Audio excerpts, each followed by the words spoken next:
welcome to the Loot Level Chat 2025 Game of the Year Awards. My name's Adam Cook, and I nearly started with a ho-ho hello, but I didn't do that. Hello, Stephen. Ho-ho hello, Stephen. Ho-ho hello, Adam. How's he? Do you know, it's gone a bit Alan Partridge suddenly, hasn't it? Like, It does a little bit, man. Ha-ha, Steve. I mean, I'm enjoying the festive vibes, though. It's fine. Okay, well, ho-ho hello, Lyle Pendle.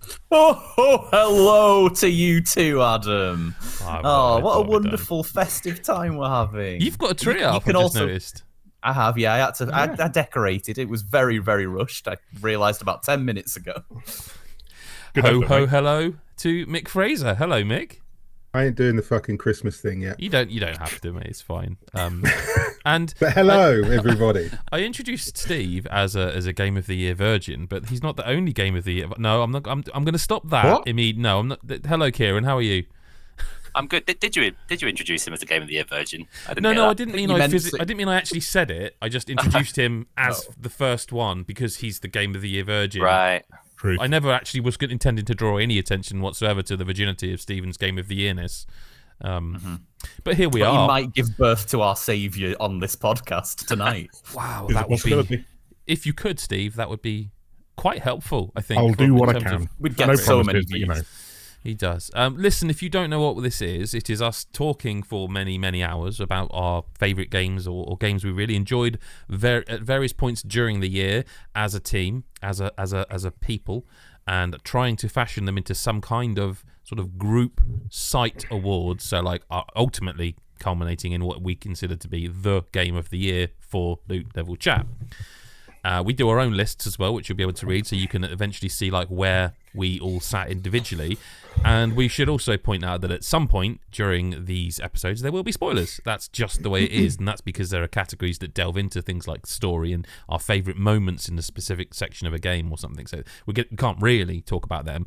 But what we do try and do is sort of backload them so that you can, if you're catching up yourself, like we've been doing, you can do that without fear of being spoiled today. Because the first categories for today are best re-release, which is going to be a top 5 because there's so many of them, and then we're going to do best multiplayer, which is a top 3. And there's more of them than there have been in like the last few years. I feel like multiplayer is, I don't want to say back because it's not like it ever went away, but I don't know. It feels like there's been more multiplayer focused games this year. Does anyone agree, disagree, or? Yeah, I think so, because I think in previous years it's maybe felt more like multiplayer has been everyone still plays Fortnite or everyone still plays, whatever number of games. I said Fortnite because that's what I am always playing. Yeah. But, that always happens. And whereas this year there's quite a lot of like big names that have, broken through a little bit maybe. Yeah, some new names on there. I mean, spoilers, obviously, but at some point we're going to have to talk about Ark Raiders because that is the biggest multiplayer game going at the moment, and Call of Duty and Battlefield is back this year. So lots of video games, but we have a massive list of best re-releases to get through. So we're going to start there. This is massive because the Switch 2 exists, and that means everyone's porting their games to Switch 2, including Nintendo. So thanks. Here's the list, or the short list. I was going to say short list, but that feels disingenuous. Here is the list of best re-releases we have to fashion into a top 5, starting with Satisfactory, Donkey Kong Country Returns HD, which was this year, by the way, amazingly. The Elder Scrolls 4 Oblivion Remastered, Plants vs. Zombies Replanted, Tony Hawk's Pro Skater 3 and 4, Dragon Quest 1 and 2 HD 2D Remake, Suikoden, I'm never sure if I said that right, Suikoden 1 and 2 HD Remaster, Gate Ruin, and Dune and Unification War. That feels made up. Patapon 1 and 2 Replay. Hell of a title, man. In it just. Gears of War Reloaded, Bravely Default Flying Fairy HD, Indiana Jones and the Great Circle. Now, we'll come back to that because is that the original wasn't this year, right? No, and we No. couldn't discuss it before. That's right. So Okay. I thought I'll stick it on there. No, that's fine. Final Fantasy Tactics, The Ivalice Chronicles, Metal Gear Solid Delta Snake Eater, Yooka-Replaylee, Forza Horizon 5, Ninja Gaiden 2 Black, Yu-Gi-Oh! The Early Days Collection, Xenoblade Chronicles X Definitive, Story of Seasons Grand Bazaar, Pokemon Scarlet and Violet, The Legend of Zelda Breath of the Wild, and Tears of the Kingdom Switch 2 editions, Kirby and the Forgotten Land plus Star-Crossed World, Cyberpunk 2077, Kunitsugami Path of the Goddess, Super Mario Galaxy 1 and 2. Now, you'll notice that I'm sure that there will be someone who's like, well, what about this Switch port? Like we were gonna do a Switch port category, but like no. So there's a lot of them in here. I want to sort of start here by, I think there's one that has to be cut immediately that I don't think Lyle's going to enjoy me cutting, but it sort of has to be by definition. Well, no, more because that's an enormous list. Like if I highlight it, and to change that to bullet points, there's 26 games on this list, so that's quite a lot to get into. You need cutting a few. Pokemon Scarlet and Violet was not a re-release in any way. It was just a patch for the new version. It was, yeah. So it's like, as much as I wanted it on here to say that genuinely, if you ignored that game because of the reports of how bad it ran, those are all true. If you are now like thinking, I've got to Switch 2, surely it runs better, that is also true, and you should definitely play what is a very good Pokemon game in 2025. But it was not a re-release. It wasn't like one of those. It wasn't a Switch 2 edition. It wasn't a Plus thingy edition. Yeah, it was just. It just got made to not have the terrible performance issues. And to be fair, the amount that improves that game is so incredibly wild that like it almost feels like a re-release, but it isn't 100% a re-release. I think it's a shame how few of these, I guess, publishers, because it's not really all the developers, is it, anymore on re-releases, but they didn't really put much effort in. I mean, like Yooka-Replaylee. A lot of these are just we're putting the game out again. Somebody put some thought into Yooka-Replaylee, but they could have had, like, I don't know, Metal Gear Solid Delta Snake Repeater.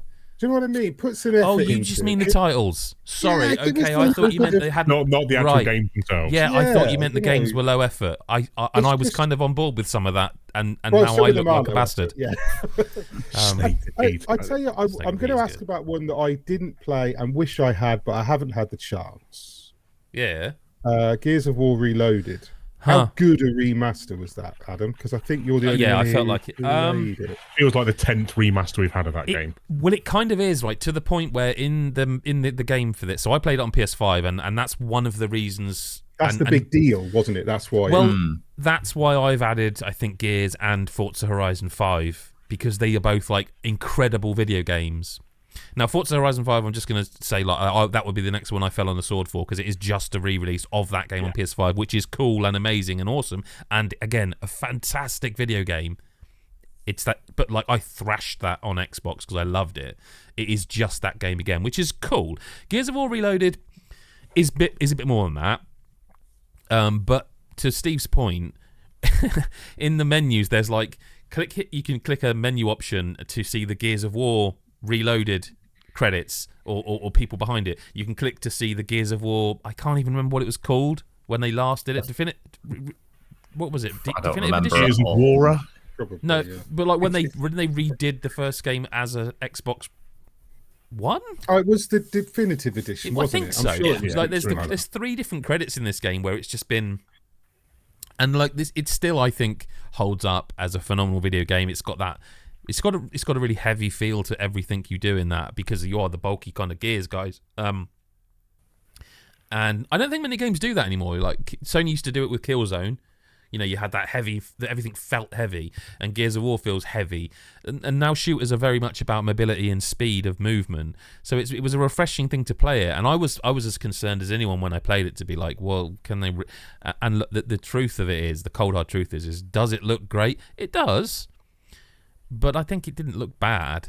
And like, it's nice that they've kind of made the multiplayer into like a thing you can play again, because those maps were great and it runs Gears well. Of War franchise is a bit of a flat circle anyway, isn't it? Like if you play the first one or if you play Gears 5, not an awful lot changes. Well, like Gears 5 visually or in gameplay.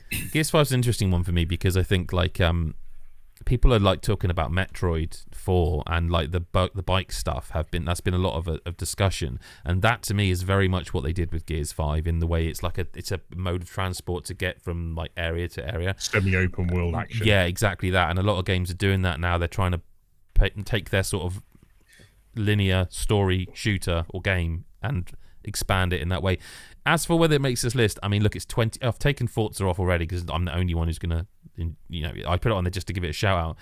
It doesn't is the answer, because like there's some games on here that I would personally have in my 5 way above it, but I'm glad Gears is still happening and it's not been forgotten, and there's the prequel coming, and but be nice to get a sequel to 5, finish that second trilogy you started. But yeah, I'll remove it.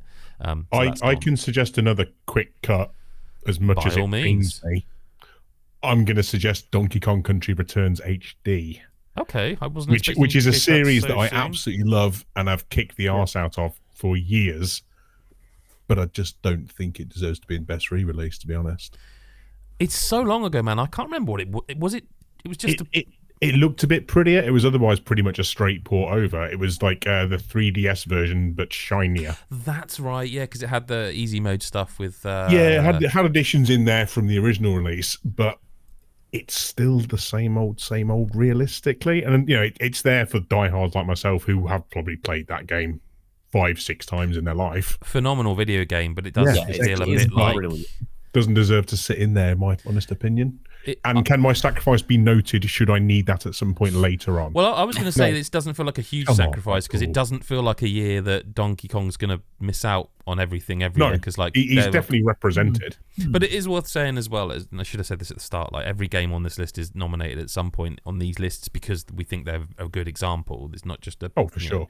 But I mean, if you're going to suggest it, I'd probably... I think there's plenty more in there that deserves to go ahead of it. Well, we're absolutely ripping through these now. There's only about 17 or 18 left to rip through to... Should only take us 3 or 4 hours now. It's fine. It's easy. This is easy, this stuff. Ninja Gaiden 2 Black, just to jump in with another one, because I think I covered the re-release of that. Yeah. It's pretty good. Yeah. They upped the graphics a bit. I can't honestly remember if they added anything. I don't think they did. I think it looked pretty good, and it's still a great game. They added the difficulty levels. It didn't have difficulty levels originally. They have added absolutely rock solid hard to even harder. Yeah, because it used to be like it was sort of Neo before Neo, wasn't it? It's kind of wild to think that if you include Ninja Gaiden 2 Black, there's been 3 Ninja Gaiden games this year. Wow. But that series was basically gone, and now there's 3, and 3 really good games, by the way. Ninja Gaiden 2 Black, really good. Yep. I don't think it's one of the best on the list. It's I don't know if I've got 5 on the list I'd fight for, but I wouldn't fight for Ninja Gaiden 2 Black. No. Okay, that can go. Who fancies a spicy one? Or a spicy discussion? Not necessarily a spicy cut, but a spicy discussion. Okay, let's do it. Okay, so this is not me suggesting that we cut it. It's a suggestion that we talk about it and decide how we feel about it before we get any further. I love this game. I love the remake of this game.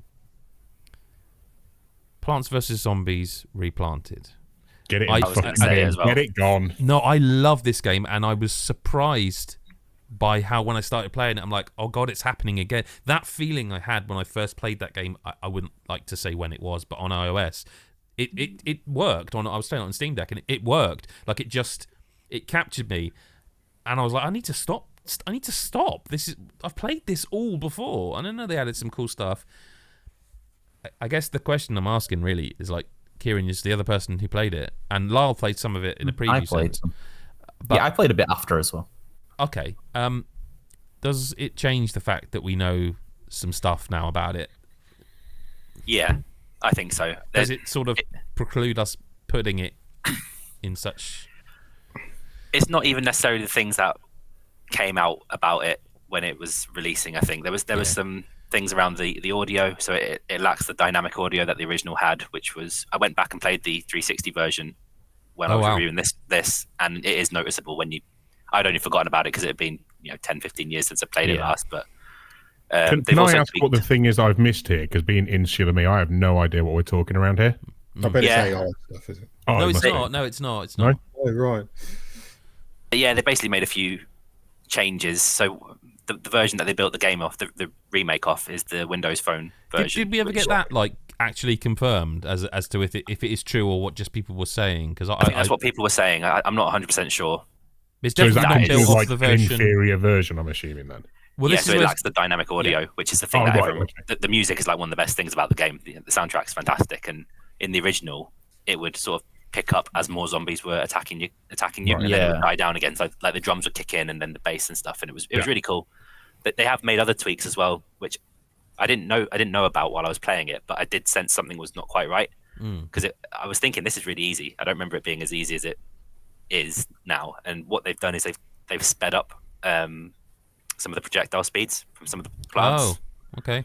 So it just makes everything just not hugely, but just it was noticeable that it was a bit easier. So it's not. I can understand why people were a bit put off by it. I still think it's a great game. Would you keep it in the list for now, or would you just pull the Band-Aid off? There's other stuff there that I think is more. That's what I'm sort of. I think if a re-release comes out with anything that is worse than the original, I mean, that's surely, even if it's a great game and it looks a bit better, if you've got any negatives that have come from the remaster, it's not. But it is a weird one because I do wonder if it would have even come out if it weren't for like the original. Was it the composer, Kieran? Yeah, she pointed it out. I probably wouldn't have remembered. No, because the original why would well you? Enough. Why would you? And like, but it doesn't change the fact it is true. Like it's definitively true because they made that music. I mean, bugs survive. There's some games on this list where the bugs have definitely survived, but to make things worse seems like something you would just cut. Yeah, I mean that's kind of why I thought it was a bit spicy because I do think it's a phenomenal video game. Full stop. That I was shocked. It got me, and the difficulty thing I actually thought was just because I've played this through. Like I know what I'm doing. Yeah, that was why I didn't notice until right this second. Yeah, same, exactly the same. I mean, I guess I'm okay with it if Lyle and Kieran are. Yeah. I think so. Yeah, I think it's a fair one. If there are a decent reasons for it to not be on there, then we've only got 5 spots, haven't we? Yeah, with 15 more to go. Right, who's not offered up a spicy sort of, or just a cut? Who's not offered up a cut? Steve, one. Yeah, I was going to say I don't think I have yet. Okay. I was going to say I added very late Yu-Gi-Oh! The Early Days collection because. Basically, I really like what they did in terms of there are a lot of very old Yu-Gi-Oh games that people have fond memories of, and this was a bundle of them that was brought to every console imaginable, and there were all these old PS1 and Game Boy and Game Boy Advance games that were things that I played hundreds of hours of when I very first got really into Yu-Gi-Oh as a teenager. So they were very nostalgic. But in terms of the collection, I'd say about half the games are borderline unplayable with how bad they are. Right. And that's quite a big statement for a collection. Yeah. But I love the idea. It's nice that they included every one of these old games so that you can kind of look back and go what the fuck were they thinking with that one? That's quite. There's something endearing about that, at least to me. These games where it's like some of them came out before the card game existed, so they were based solely on the anime and not. I didn't know that was a thing of the card game. Yeah, I thought the card game came first. Yeah, I'd have assumed the same. Wow. Yeah. So they were completely. It was baffling. Some of these games, they were really just not all how Yu-Gi-Oh works. And it's basically something where I really hope that the success of it, because I do think it did pretty damn well for them, means that they move forward and do each era of Yu-Gi-Oh, because basically every time they move forward and do the next few year section, it will get better, because there are some amazing games. There was some on the DS that I played thousands of hours of, so it would I mean they'd have to put more work into dual screen meddling as opposed to just making a PS1 game work. But that's sort of I put it on here as I like that this happened, and I think that I really hope that it leads to more of this, but as a game itself, it has some issues, so it doesn't really belong on the list. Okay, that's fine. That's gone. So how much, as much as it's great that it runs on a Switch 2, how big a difference does Cyberpunk 2077? Okay, so I did want to talk about this, and I suspect Kieran does too. That was going to be mine. I think it. Because I love that game, and I'll put it on any list for the rest of my life. I get it. I hope Kieran's got a better reason to cut this than I have, because my reasons it's a bit on the lame side. But for me, right, so I played it, and I was like everyone, oh wow, this runs really well. That's cool. And I tried all the the gyro stuff and the mouse controls, and I was like, it's cool. I'm never gonna play it like that ever. No, thank you. And I was enjoying it, and then I just sort of at some point stopped and goes. I just sort of went to myself, I'd rather play this on PlayStation.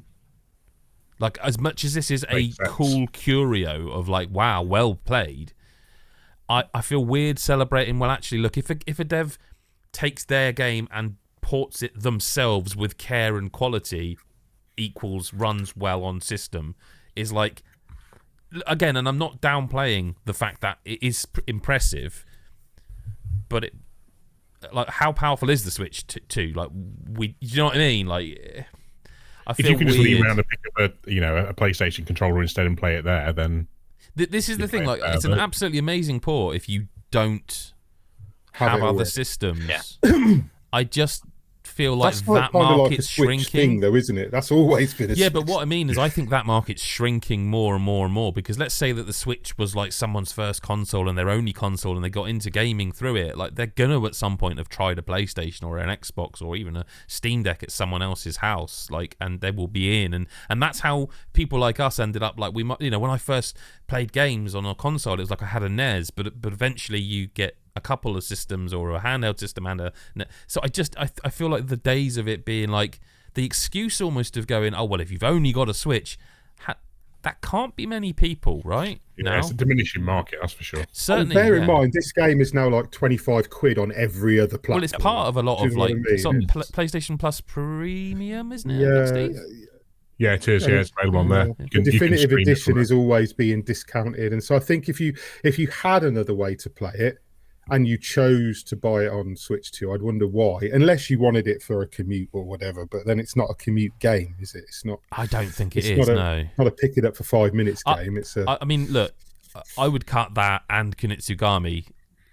Yeah, I think that makes sense. I think for Kunitsugami, I think that that does work quite well as I pick up and play and do a mission or two game in, like, as opposed to being like something that I'd necessarily be desperate to play on a home console. But again, it was just one of those games where, unlike Cyberpunk, Kunitsugami is one of those games that I think sort of got a little bit more ignored, and I wanted it to get a bit of a nice shout out. And I 100%, really liked playing it on the Switch too. It was one of the launch titles that The I other thing, sunk a lot of time into, That was a weird No, game for it's me. true. It was. I remember I like that. being really hyped for it, playing 10 minutes of it, and then just uninstalling it and never going back. I mean, I really liked it, but also Just the other didn't thing about click with Cyberpunk me. is, Kieran, I'll throw it to you now, is that one of the things about Cyberpunk is that it was a kind of a little bit of a poison chalice to me, because as much as I was impressed by how it ran, it was also the game that made me realise the HDR on Switch 2 is just fucked. Like, completely Yeah, it was. fucked. Yeah.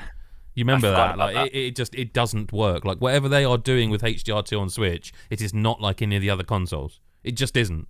It's not. It's customizable. It doesn't work like it's supposed to. It's a serious fuck around to get things even vaguely Yeah. sorted. I'm convinced to this day that there is some sort of, like, it's not. It's like fake HDR. Do you know what I mean? Like it's not actual HDR. So I don't know. But like, Kieran, Cyberpunk, you played it as well.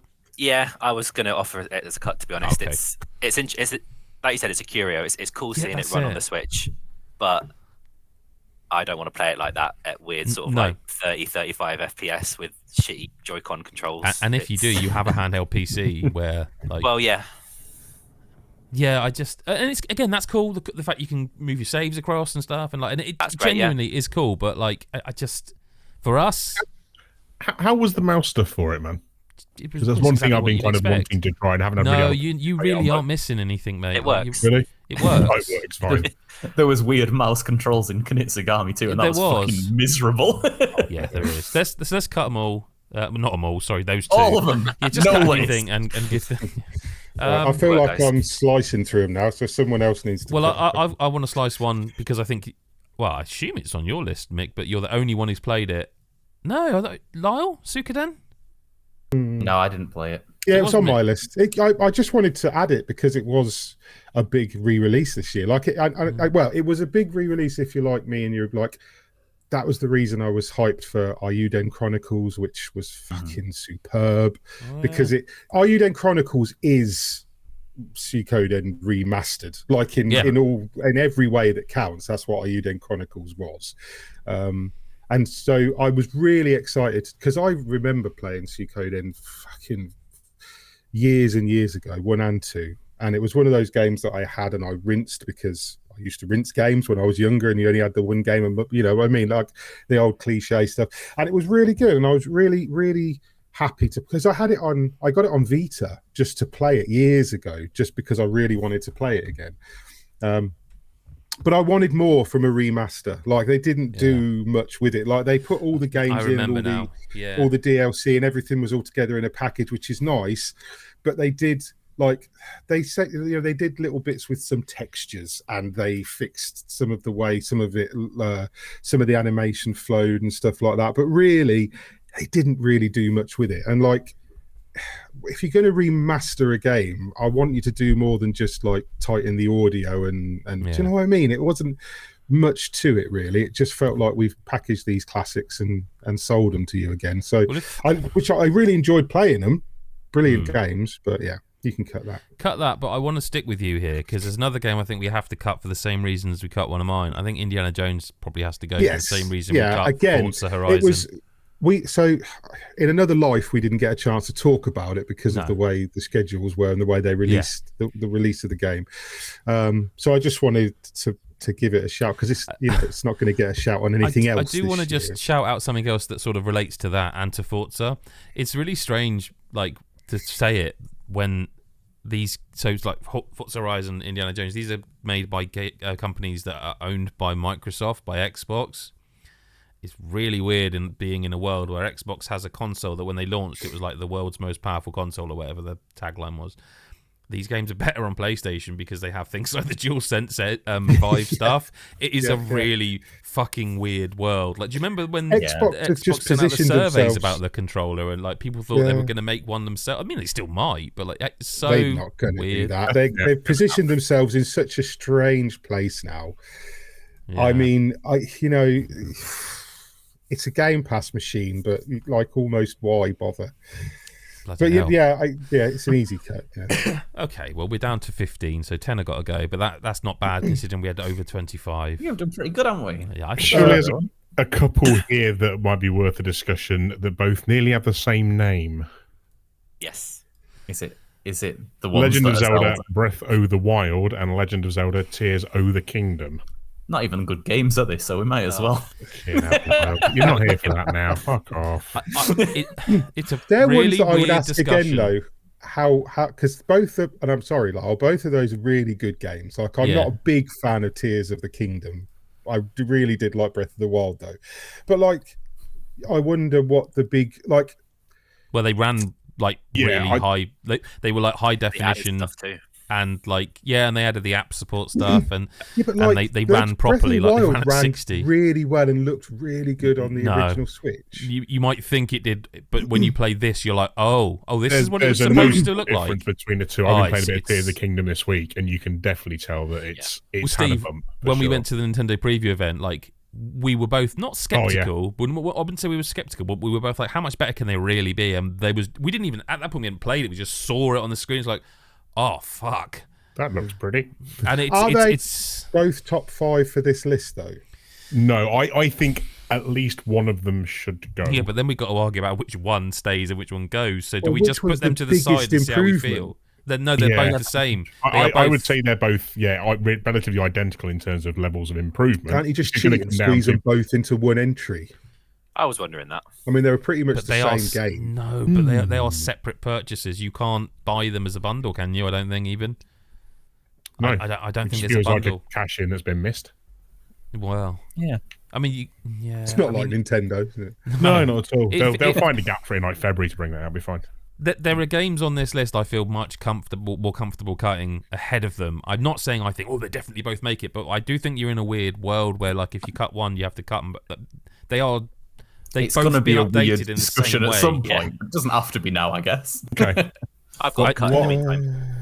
It's about what I think. It's about what you want to celebrate more. Like, for example, right? And we're gonna have to chat about this some point, so I'll bring it up now. Satisfactory on console, right? I want to celebrate that because that game is a game I played in early access. I don't know when, years ago. That's all I'll say. Years ago, and I remember at the time. So, for example, when we first started playing this, myself and Chris Hyde, he was very much a controller gamer.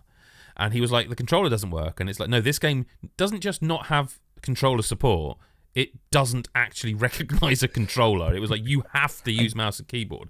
And I remember you Yes. you on a podcast at some point literally saying, well, it couldn't ever work on a controller. Yeah, you're probably So I right.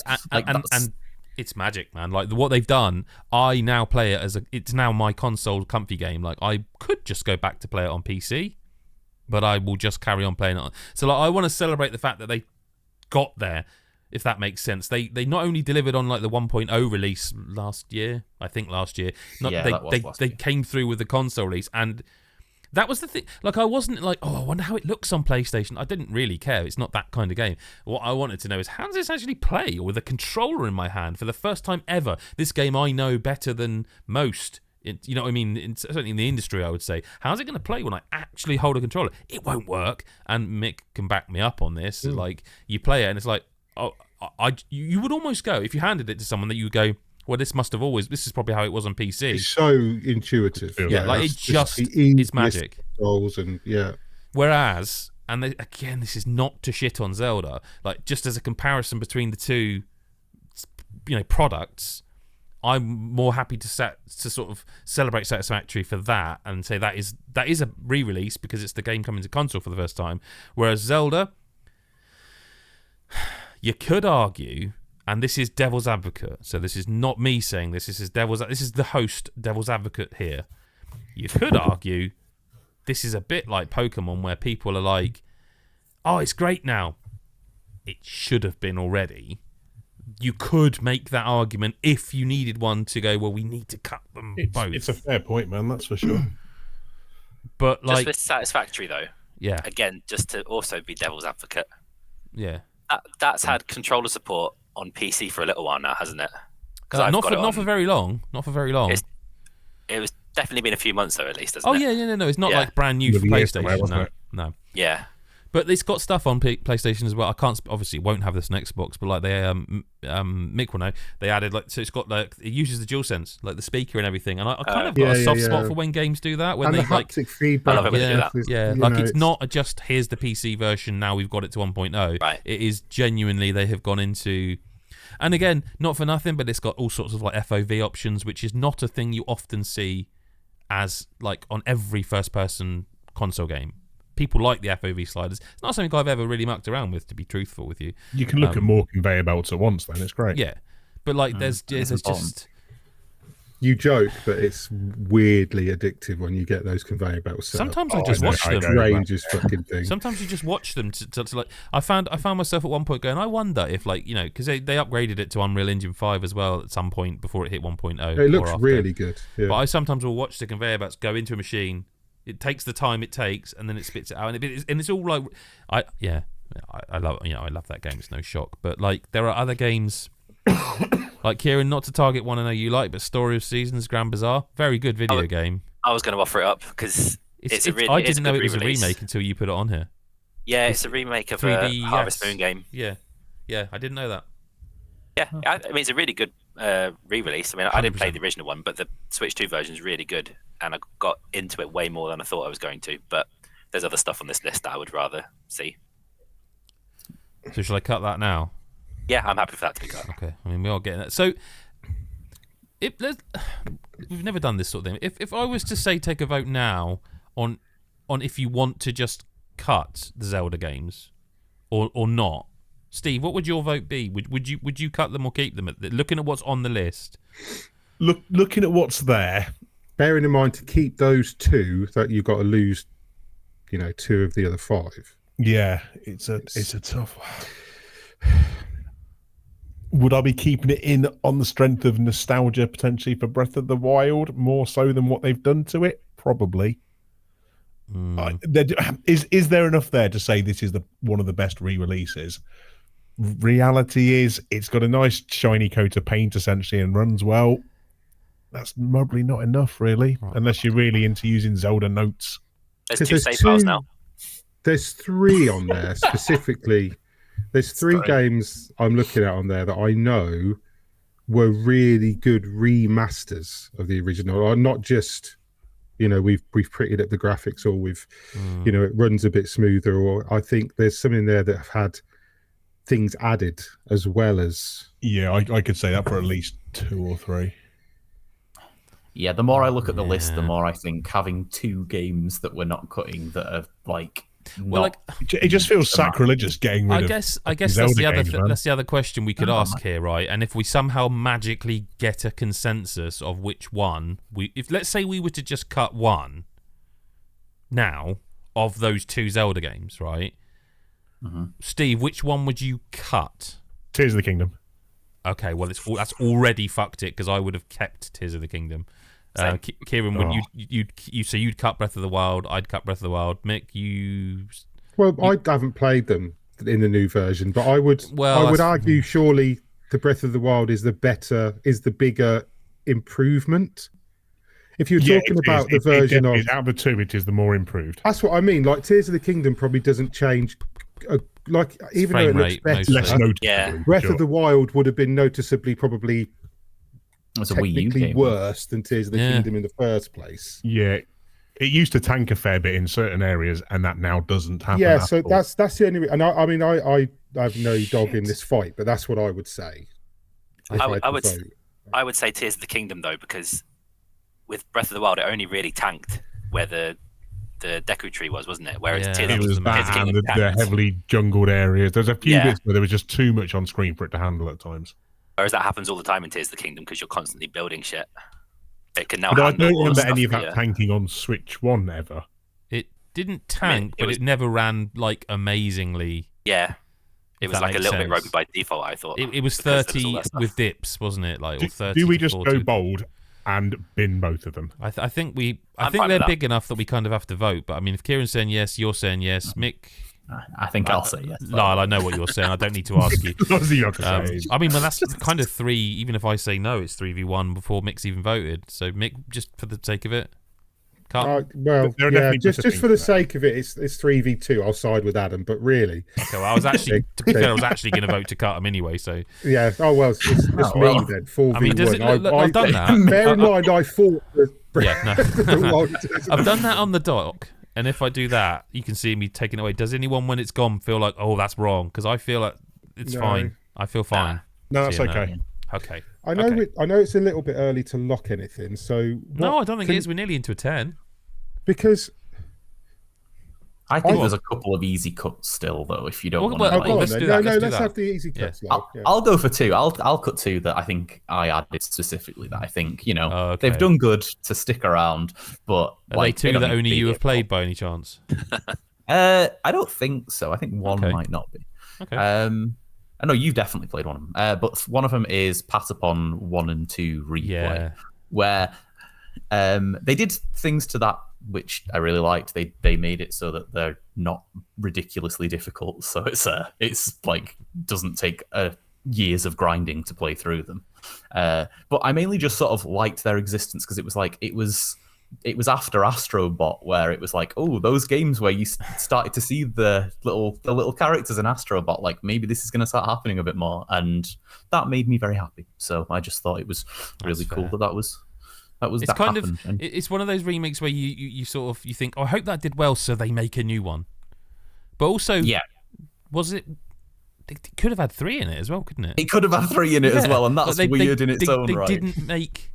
They didn't add the 3rd game. We have a trilogy of games, so we'll do the first 2 in a remake bundle. Okay, so that's one. But that's gone then. And then the other one is Super Mario Galaxy 1 and 2 has hung on for quite Steve had added that. No, that was Lyle. That was me. And I think I love that we got that bundle this year. It made me sort of evaluate my thoughts on the first Mario Galaxy, which was my sort of least favorite Mario platformer of the 3D variety. And, that's because all of them are really good. So it wasn't like I was saying it was properly terrible, but it was like getting to play it again. I was like, okay, I definitely was harsher on it than I thought when I was like a teenager, an edgy teenager being like, oh, too easy for babies. So yeah, I thought it was nice to get to play that again and see that it was a bit better. I think the main issue though is that they've brought these games back and they sort of like control dodgily no matter how you play them. So Yeah. It's that What's wrong same with thing them? that we've already said. Well, they still use the Wii pointer, don't they? Essentially. Yeah. Yeah. So you have to use motion controls in one form or another, and I like to play handheld, and that makes it Yes. even more like. And look, I'm sorry, What you're I'll be gonna the do. one to say this, right? Nintendo's got a lot better at third-person 3D cameras over the years. They have. Yeah. Like, if you go back That's to fair. Mario 64, to Mario Odyssey, or Donkey Kong, they've got better at 3D cameras. Like this, it's not bad in Mario Galaxy, but it's not perfect. No, and there are just certain elements where it's like when you go swimming and you're like, oh, this isn't how Swimming swimming is- is yeah, in Mario yeah. anymore. It feels horrendous at Fuck.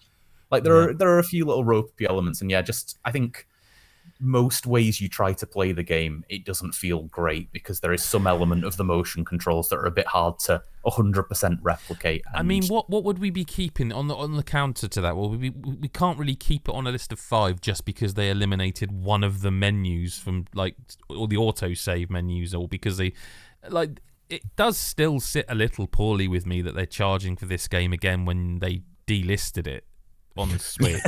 That's a dick move, isn't it? Yeah, it is for sure. it's not- I like that they made it so that we can play Super Mario Galaxy 2 again, which is really, really good. Like, I Of fucking love course. that game. It was the one thing I was wishing for years on Switch. Yeah. One was Yeah, and then lo and behold, it appeared, man. So yeah. yeah. But Yeah, I don't think it makes best release, There's- does it? Like, there wasn't enough added in there.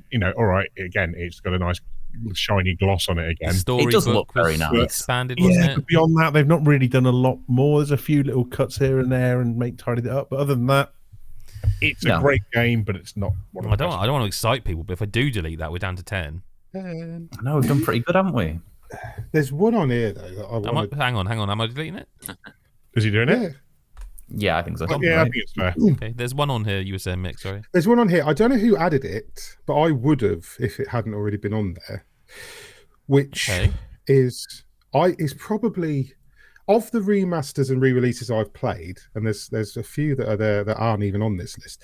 It's probably the best, Okay. in Go my on. opinion, this year, which is Xenoblade Chronicles X. Okay. I've Definitive highlighted the wrong stuff. game. Yeah, I thought it was going to be that as well. I put it on there Because because I It's enjoyed it. fucking rad. Like, it was a brilliant game on the Wii U. It was a brilliant game on the Wii U.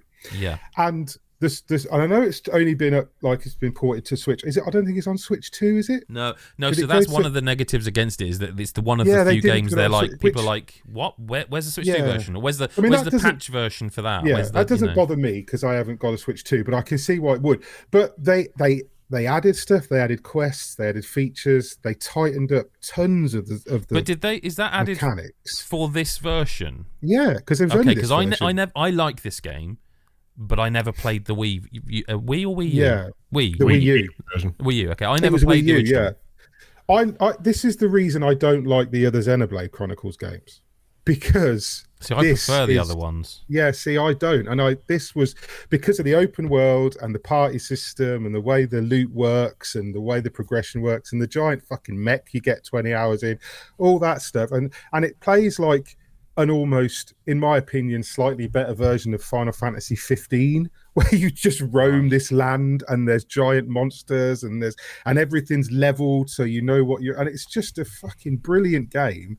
And then the re-release added stuff to it. It added quests and it added features, and it tightened the menus up, and it did a lot of extra stuff that it didn't necessarily have to do, because they could have just gone, here's Xenoblade Yeah, Chronicles people just X. wanted a way to play this game easily again. People just really wanted to play this game Yeah. again, but they did go the extra step and they added stuff to it. And I really do think, I mean, I'm the only one who's obviously arguing for it, and there's 9 other games, but I really do think that's a game that deserves. I don't have to an be in the issue top with certainly spot. keeping it for now. I think there's 2, maybe 3 easy cuts left, just by crook of how many people have played them or haven't.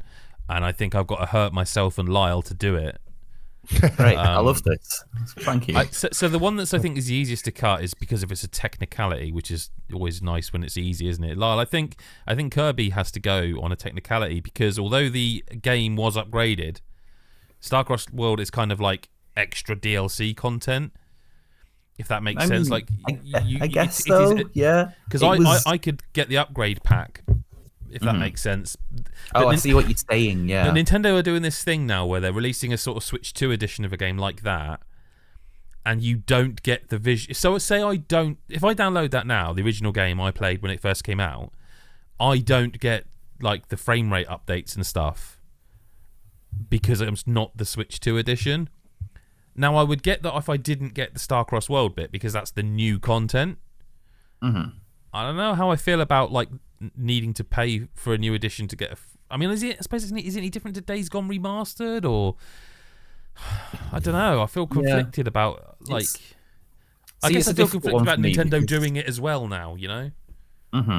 I mean, it's a difficult one for me because I feel like it was a nice visual improvement to this game that I admittedly haven't played, but getting to play with, like, it was, because it's a Kirby game, it's quite easily forgotten. A lot of people sort of go like, oh, a Kirby game, whatever, because, you know, they're very easy games a lot of the time. And there's been quite a lot of sort of like, you know, middle of the road Kirby games that maybe feel like they're for a younger audience. But this is like a really, really, really good 3D platformer that is much, you know, a much higher tier than almost all Kirby games. Let me ask you a more sort of black and white question. If I were to suggest cutting Kirby or Dragon Quest. Oh, we'd be cutting Kirby really quickly, yeah. So, oh, really? Okay, I did not think that's the way that was going to go. The third one on the list, because they're the two, and the third one both on the list would be pretty high up on my personal top 5, but it's a group effort, isn't it? That's why the third one I would suggest, as much as I loved it, I don't think anyone else has played Bravely Default Flying Fairy HD, apart from the little bit Steve played of the mini games at the Switch event. Don't. That was a bad. I love those. Here's a funny one for you. You, Have Steve. no idea what the controls are doing. So what I never played those mini games because of the experience you had. Where I'm like, fuck, ruining my experience with this game. I'm really enjoying this. I think that's a great remake, like a really great remake of and sadly, I've got to say it again, of a game I never played the original of. See, I have really fond memories of the original because a demo came out for that before the full game. And you could just grind away for literally hours and hours. And I must have put like 40, 50 hours into that demo, just building up my village supplies and stuff, because it was a great game. And then it fucked me over by making me look that really village stuff like is made to I think, because did it not have gacha elements in it originally? It had like, and you had to do like street pass stuff to get. Yeah, there was loads of street pass all that weird 3DS stuff. They've kind of made it so simple with this version, haven't they, Lowell? Like, you know, you can max out everything way before you and it's really... it's so satisfying to do, and it's such a like, it gets you playing the game so regularly because it's that's what it was. Yeah. You have a timer where it's like, oh, in however many hours this thing in your village will be completed. So it just meant that for that launch week of the Switch 2, it was just like before playing anything, you'd play Bravely Default. It worked really well. It was really clever for a launch game to be like, well, if you've got it on already, you might as well play for a while, you know. There's quite a few games I think only you or I have played. Like, the reason I mentioned Dragon Quest is I think only you have played it. Yeah, I have a lot of passion for Dragon Quest, and I have a lot of passion for another game on here in Final Fantasy Tactics. Yeah, I thought that was the one. Chronicles. So, like, they're going to be the two that I really, really fight for. And I've got there's sort of 4 games on this list where it's like only a couple of us have played it, and I can't fight for all of them, you know? So I think to be fair to the list, I'm happy to cut Bravely Default Flying Fairy HD, which I really, really enjoyed. I think it has fun, ridiculous mini games, and it smooths out a lot of things, and it's a fucking great game. But yeah, and also to add, like, because it came out during the launch window, like, I think it is one of the ones that maybe didn't do as well because it wasn't a big name. It's if you like JRPGs, like, it's really, really good. It's really good. It's a really good game. Absolutely brilliant. And the same can be said for Kirby. And I think the Starcross World content, I really liked how it shook things up just enough to feel different and exciting, and it made all of the Starcross World levels were like really shiny and visually exciting because they were like, oh, we can do shit now. And I just thought that was so cool that it was like, oh, we've got these Switch 2 exclusive levels, so we're going to make them look fucking beautiful because we can. And that's like what you should do with a re-release, right? Like, if you're going to be taking advantage of a new console. You make a great point. My only genuine query about that one is it's one of the few I do not fully understand the monetization method of, like, what if I don't pay for anything and I had it on Switch 1. Do I What get do you it? I have? genuinely Yeah. don't I have know. no idea. So I don't know if we want to cut it or hold it just for a bit, is the honest truth. I mean, I don't mind holding it for a bit if you don't mind. Sure. There is a game I'll on take it. here I feel like I just want to put I want everyone to put their hands up about, because we've not mentioned it at all. Okay. I want to know if anyone wants Oblivion to stay on this list. Like, I'm surprised you haven't mentioned that yet, you know. This is why Mick does. Mm. Now, I've got a funny relationship with it because I couldn't... So Oblivion is my favourite Elder Scrolls. And I booted this up and I was like, it looks really nice. And I played as much the tutorial bit to get out of the dungeon. And then I stopped and I was like, this has to be it for me. I can't do this again. Like, this is a game I put hundreds of hours in. I cannot do this. Not because of the any needle particular stuff. down. Yeah, it was genuinely that. I was like, I cannot do this. I'm glad it's good. I'm glad it exists. So I really can't speak to much more than that opening hour. I did exactly the same as you, Adam. I literally went in, did that first part, and then went, no, I'm good for the time being. I haven't got time for this to absorb me again. There's one negative to this version of the game, right? Because Oblivion is arguably the best of the Elder Scrolls games. Like, I love Skyrim. I will go on record. Well, I'll be on record. I fucking love Skyrim. I think Skyrim's fantastic. I've played it too many times on too many platforms. And Oblivion is the Skyrim before Skyrim. So to say Skyrim's better is kind of obvious. Like, it's the next generation of it. Gears of War 2, isn't it? But Oblivion, like, what I didn't realise was how well it holds up until I played this version of it. Like, it really does still hold up as a really good RPG. Like, the writing is just the same level as you get. It's Bethesda, do you know what I mean? And it's just a Bethesda RPG. And again, it's kind of a flat circle. They just sort of add stuff to them without really ever improving anything. I mean, Starfield was kind of evidence of that. But like, this one though, not only did they not really add anything to it, like, there's nothing new. Everything is in it, including the fucking horse armor and all that. All the DLC. They do all the Shivering Isles and stuff as well. Yeah, everything's in Oblivion Remastered, right? So it's quite a big package. This is what she said. It's quite a big package, but they didn't fix most of the bugs, and that's what really bothered me when I was reviewing it, when I was playing it again, because I don't know how difficult it is to fix bugs in a game that because like, they gave it a better coat of, like, it's got the graphical improvement is really noticeable, like massively noticeable. It runs really nicely for the most part, but there's little things they didn't fix. There's audio bugs in there. There's things in there where there's like literal errors in the subtitling that they didn't spot and fix somehow. They either didn't know, well, they must have known because there were memes about it for years, but they just didn't fix it. So maybe they didn't, and I don't know if they didn't fix it because they knew people would look for it and people would feel in there. People would re-meme it, in which case that's fine. You know, I that's kind of funny. It's quite cute, but like, they didn't fix some of the bugs are still in there. Like, do you know what I mean? There's still some stuff where it's like, fucking hell, how did this ever run on anything? But like, I do think it's a really, really good remaster, but that was mainly because it looks really good, and I was really and I mean, I was sold the minute I started it, and that title screen music played. To me, that's Final Fantasy VII and Halo. You hear that title screen music, and I'm just in 100% all the way. So I'm kind of biased, but I think I'm the only one that put any time into it. So I can't fight for that and Satisfactory and Xenoblade Chronicles X, and so what of those would you like? Oblivion taking the hit. Sounds like it. And actually, I would say Oblivion's more on there than Xenoblade, but that's. I think, but if we're talking about what's the best, I think Oblivion took me more by surprise. I know it was rumored a lot, but I didn't really believe they were doing it. And I think because I don't really like the Switch very much, so I like, if they re-released Xenoblade Chronicles X on any other platform, I'd be playing it now. Well, maybe not, but like, it's yeah. So I think if I was to say, if I had to choose between the two of them, and one of them was going beyond the shed, it would be, I would get rid of probably Xenoblade. And am I the only other person who's played that, or who would champion. Yeah, I have not played it.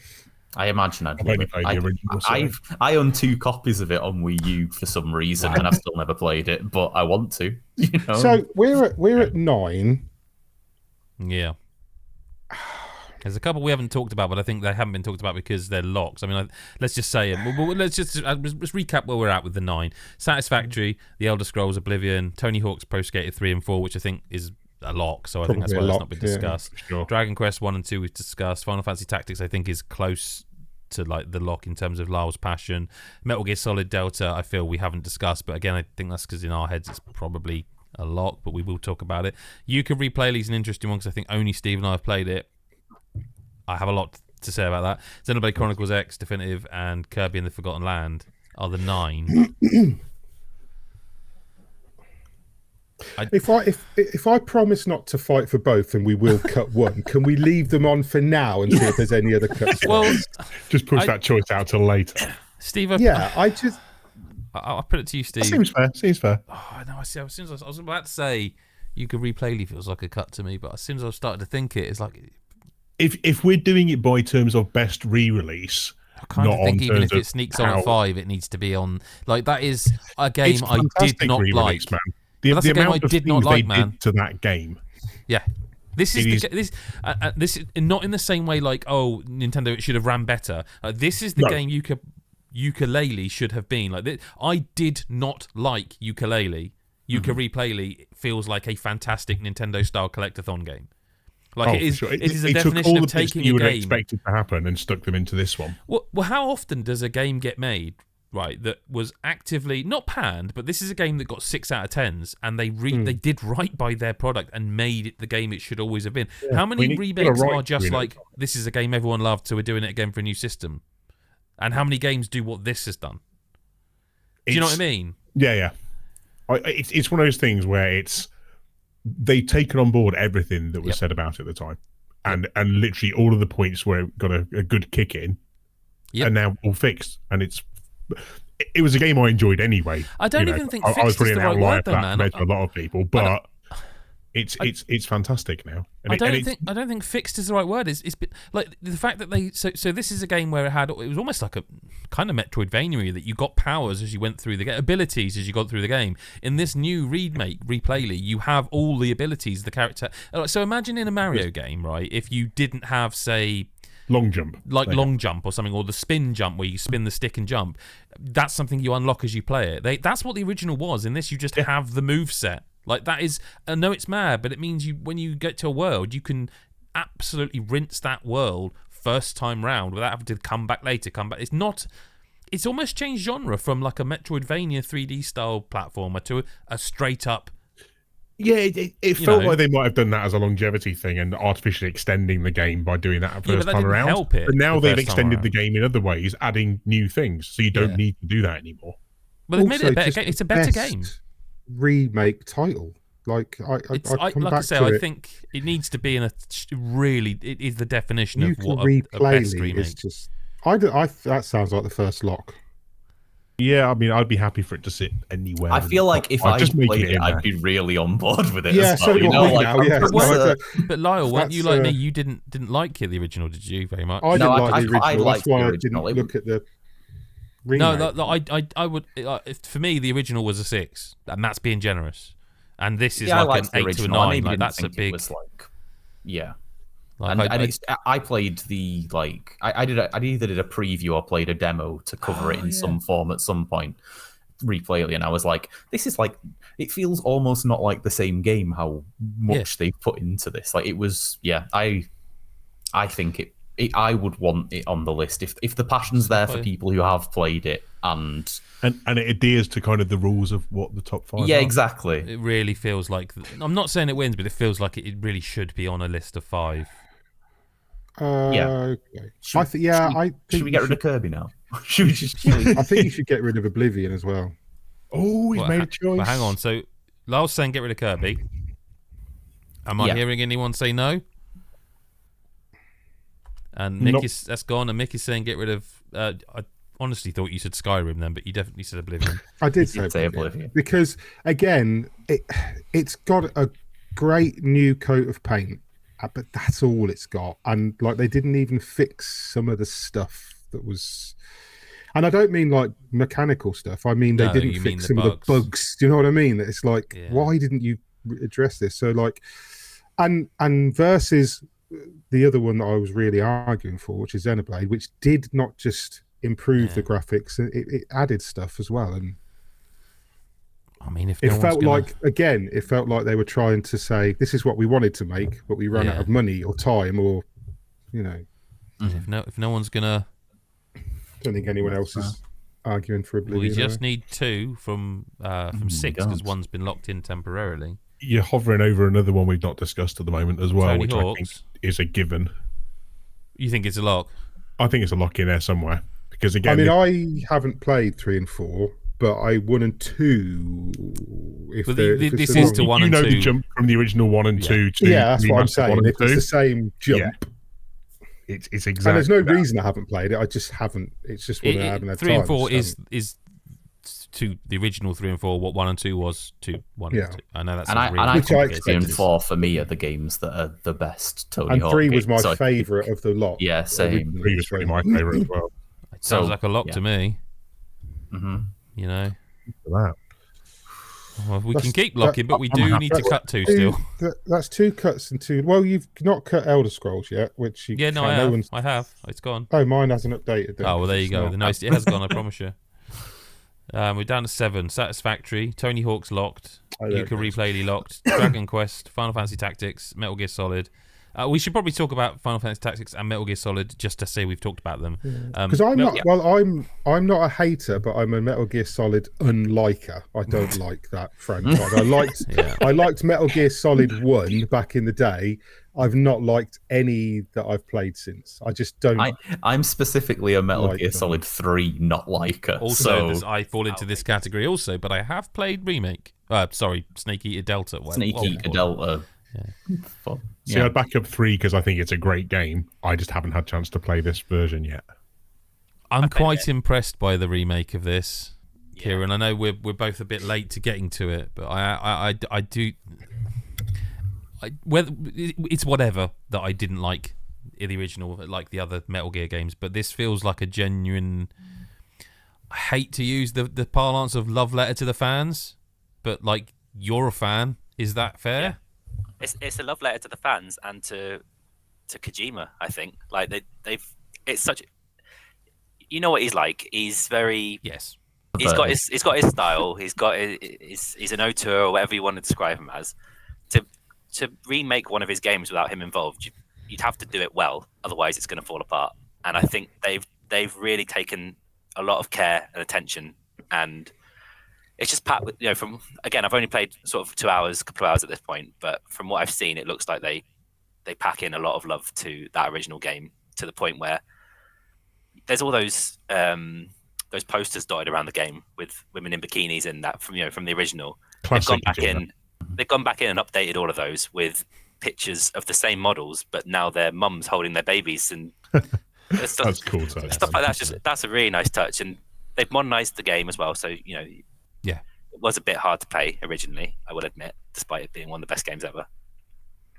And they've made it way more playable. It's kept all the essence of the original, but with modernizations, which I think in terms of a re-release, a remake, it's about as good as you can get.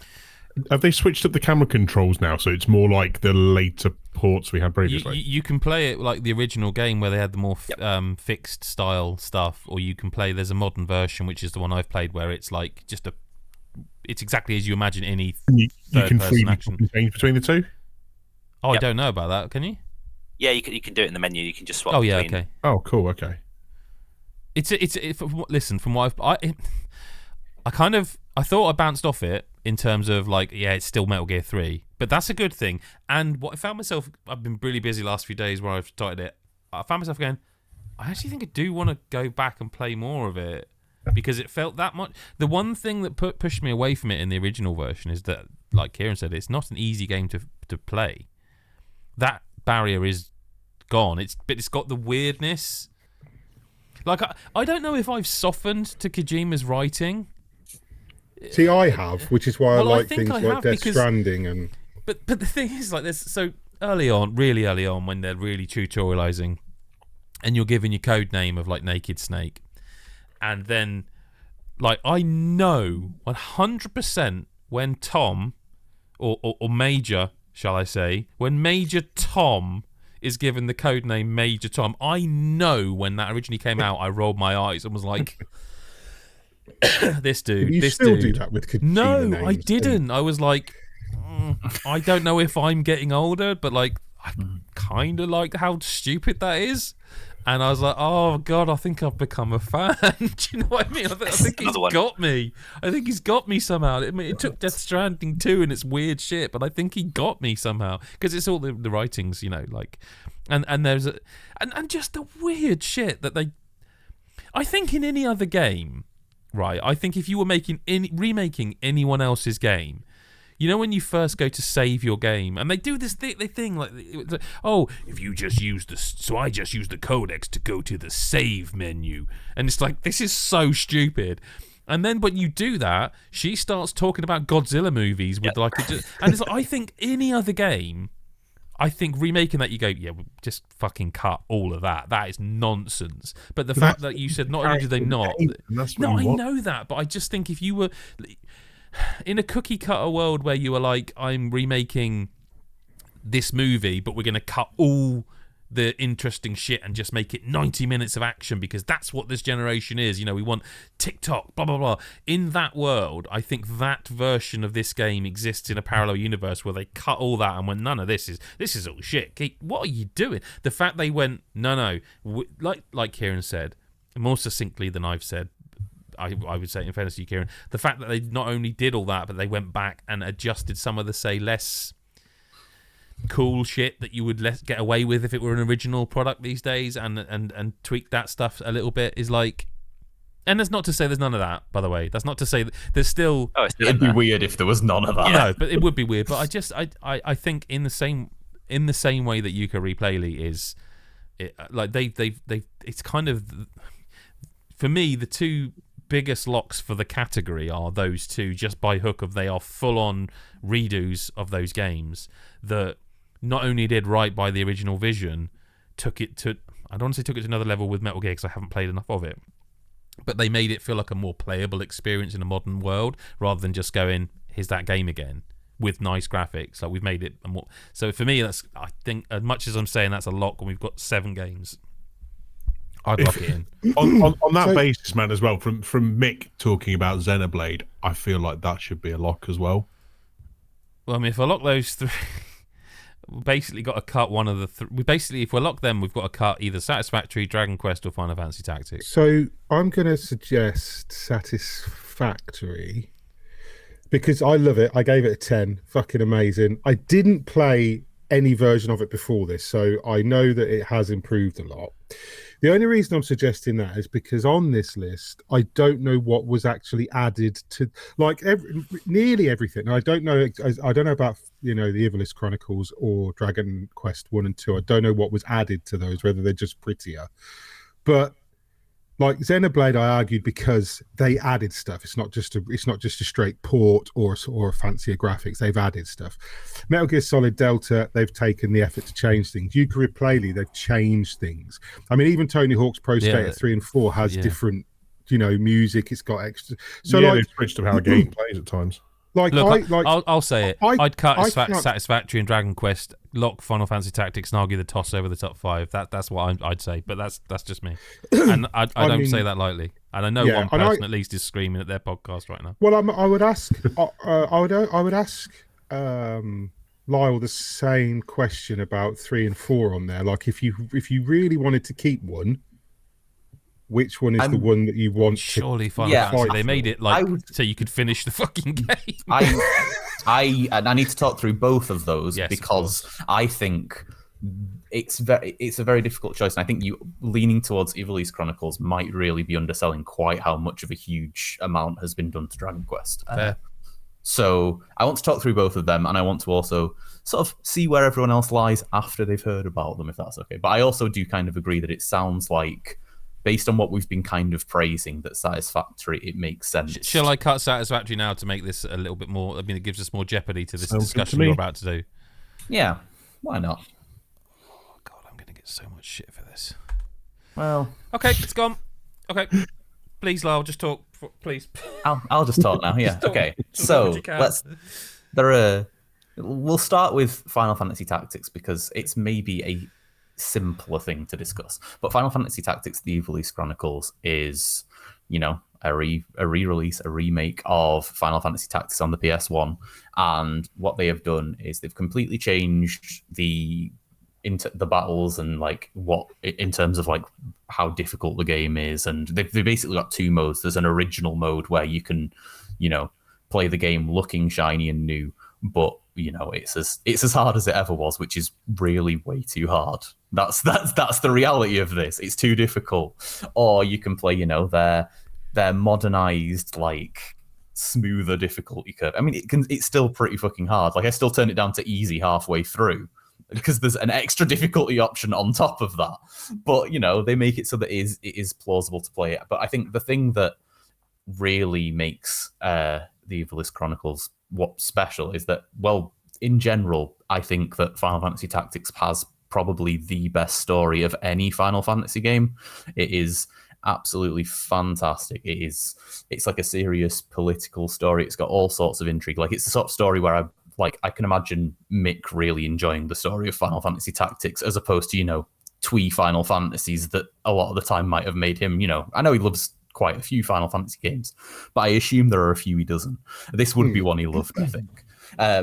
And what they do with that story as well is that they add voice acting, which is absolutely sublime. The voice acting is just perfect. I don't think there's anyone on that cast that hasn't been perfect, isn't a perfect fit for the role. And yeah, really, really impressive. That's Final Fantasy Tactics: The Ivalice Chronicles, and why I think that should stay. But now I'm going to talk about another game I think should stay, and then that ruins everything.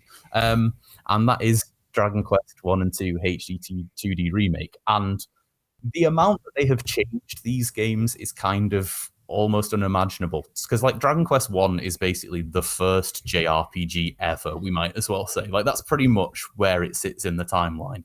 And in that game, for the entirety of the game, you had one party member and you only ever fought one-on-one battles with enemies. And in Dragon Quest 1 now, you'll fight, multiple enemies at once. And that's that changes the game in such a huge way that it's not the same game at all. You still only have one party member, but if anything, that's kind of novel and interesting. It really forces you to decide what you're going to do on your turn. Because when it's 1 versus 5 and you think, oh, well, I'll just use my most powerful attack, you could very easily die. And it's on top of that, it's got the HD 2D visuals that everyone loves. But they've added so much to these games in terms of series staples, mini medals, which are a collectible that you can exchange for really powerful in there before. And Dragon Quest 2 has had, well, not quite the same level of treatment because the first game was archaic beyond belief. Dragon Quest 2 has had entirely new party members. They put so much side content into it that it's almost unimaginable. They've added so much to these two games, and they're some of my favorite Dragon Quest games I've played because of how well they've modernized them. They've also made them have so ridiculously fast, smooth combat, whereas you'd be fighting and slogging for ages. You can turn that combat speed up to a level that just makes it breeze by, no matter how much you feel you might want to do a bit of grinding, or just that there are maybe a few too many encounters, because the combat is just so quick, because you can just boost everything up. I think both of them are absolutely top tier re-releases in the same way that how everyone has spoken about all the others, and I would struggle to remove one that I can think of. And I'm not saying I'm going to definitely not lose one of them at some point, but I would really struggle because I think both of them. Are we at the vote point? Are we at the point where we all have to vote for Lyle, how are the soundtracks of both those games? Oh, both fantastic. I maybe have a softer spot for Dragon Quest because I just love those familiar tunes. They are ingrained in my brain, and them being modernized has just made them fantastic. But God, I actually don't know. I'm trying to find a point you could use between the two to try and. Yeah, I don't know. It's tough, and I feel if you're using audio, you also sort of have to maybe think about the voice acting that's so good in the Evil East Chronicles Yeah, too. for So sure, man. yeah, I don't very think they're the difficult. vote. I don't think it's those two that are vote. No, sorry. kind I of- meant, do we need to make a vote from Yeah, the yeah. 6 of which one we would cut, like rather because than I the. kind of, I kind of think that it's based on this list and what everybody's said. I kind of feel like it might be between Xenoblade and Tony Hawk's rather than because Metal Gear Solid sounds like a massive change. Yooka-Replaylee is almost a new game. The two that Lyle's just discussed are basically like there's so much, and I said the same about Xenoblade, and we said the same about Tony Hawk's, and I would keep Xenoblade over Tony Hawk's, but I would too, but I don't think. I think we have to vote because there's not much in it. Because I love Tony Hawk's. It's So just are we voting on the 6 and just picking a cut, or is that too broad? I think that might be too broad. Yeah, I would just vote. I mean, Well, look, One of those two. We have locked. We've locked previously Yooka-Laylee, locked Metal Yooka Gear, and right? Metal Gear. So, like, do we want to vote for the 4 that are left, or Steve? I mean, I feel like Xenoblade should still be a lock in there, man. over Tony Hawk's. Because if you're saying that, then I have Tony a Hawk's is moment the to think cut, about isn't that. it? Well, I'm just saying if you're the one suggesting that Xenoblade should stay, then that kind of means Tony Hawk's. Steve, what is great about Tony Hawk's as a re-release? Because I'd like to hear that from you regardless. It's distilled nostalgia, essentially.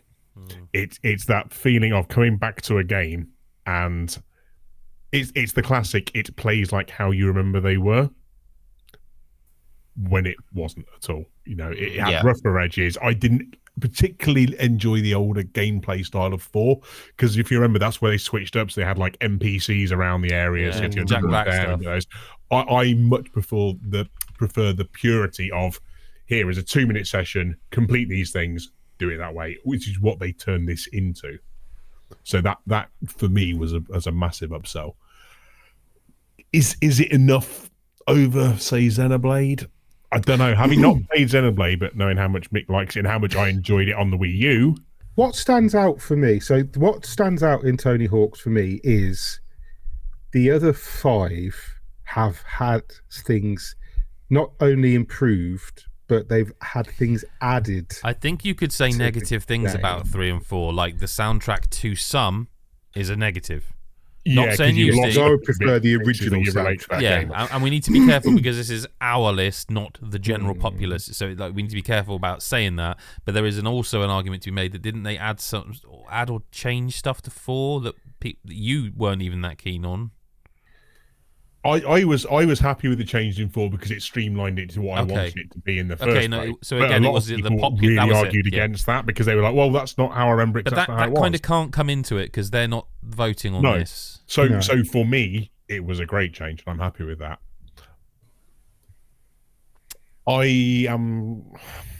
I'd be prepared to make the sacrifice as long as it's noted yet again, Mick. I don't think. I'm just putting some bargaining for later. But That's all.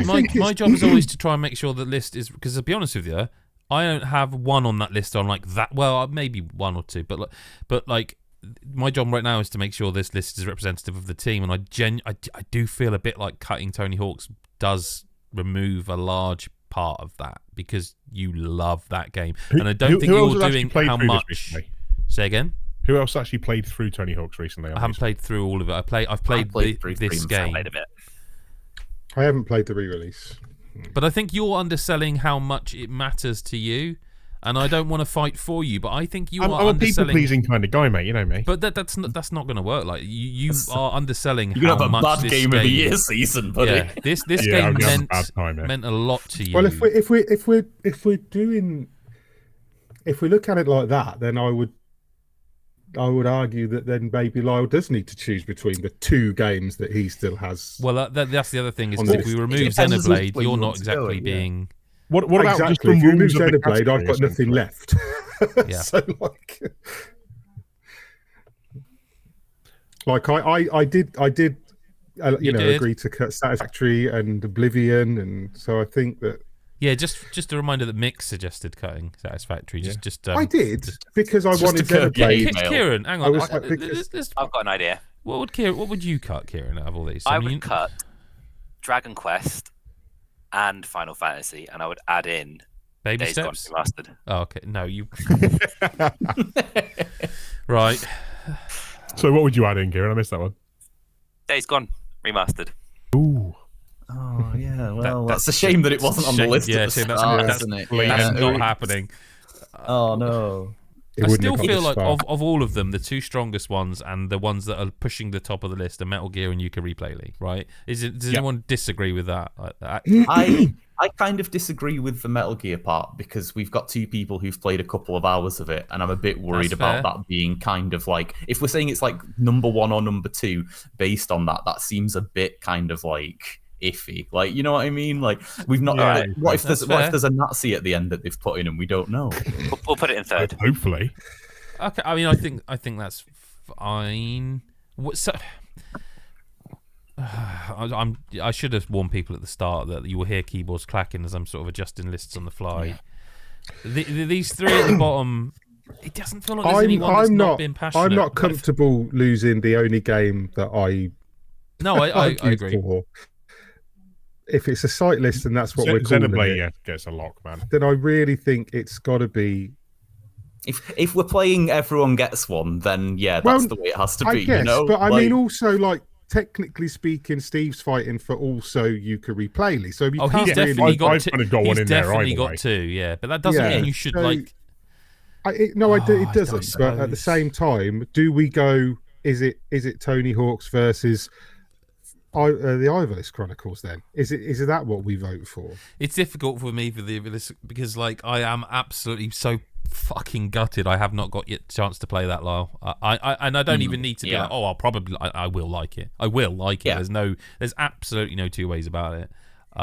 It just and honestly, I'm remembering right now. There's a game I'm not going to say that definitely should be on this list, but we'll talk about that another time. lovely. Tell us Great. afterwards. Yeah, I will. I'm not. Sounds like, Tell us when we've locked the 5 what we missed. Yeah. it sounds like Dragon Quest got the bigger glow up out of the two. I felt that way. I felt Yeah, like Lyle was a lot more. I mean, I think so too, but the only caveat to that is that Adam would definitely love the other one more and would be fighting for that if he had played it. That's just a possibility. He's not actually But done I it. also so, you know. really like Dragon Quest sometimes. I with no, that's not. In fact, you really, said sometimes then. with Dragon Quest, like it is an absolute flip of the coin. I will either love it or be like, nah. Like and I can't tell you why or what particular. Like some of them, I just love them, and some of them I'm not as into. Like I wasn't as into the 3 HD 2. Yeah, the last one. Yeah, but that doesn't mean I wouldn't be into these. So Yeah. I don't. I actually think I'd like both of them, but like, how many RPGs can any one man play ever? Like, that was last year. Yeah. I'm a new That was man your this year. year last year, like, yeah. my year. I have not had with a new job and stuff. I have not had the time to dedicate to the big sort of Eastern Eastern RPGs. Come on, Yeah. final push. Yep. We are so close here. We've got to cut this and move on Yeah, to best but- multiplayer because then we've got so like what are we cutting? Let's go around the table. Kieran, you start. What game of the 6 there are you cutting? Bearing in mind we've sort of locked 2 based on what we've discussed, rather than No, just pick one at random. Get personal bias in there, mate. I think Final Fantasy, just because, like, who was it? Mick said, Dragon Quest sounds like it's had a bigger glow up. Okay, so I was going to go to Mick next. You're saying Final Fantasy, I presume. I mean, I hope you are because you're the one who suggested it.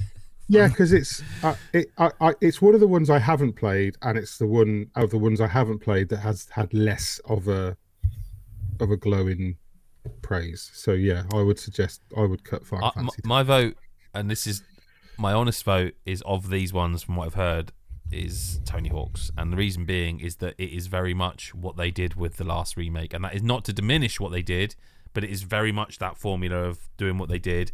And honestly, Steve, I really thought you'd fight for it harder, and if you had, I would have probably gone fair enough. So Yeah, you know what? Fuck Steve. I'll change my vote to you Pro okay. Skater 3 and 4. Steve didn't fight hard enough. God damn it. well, Steve, what would you?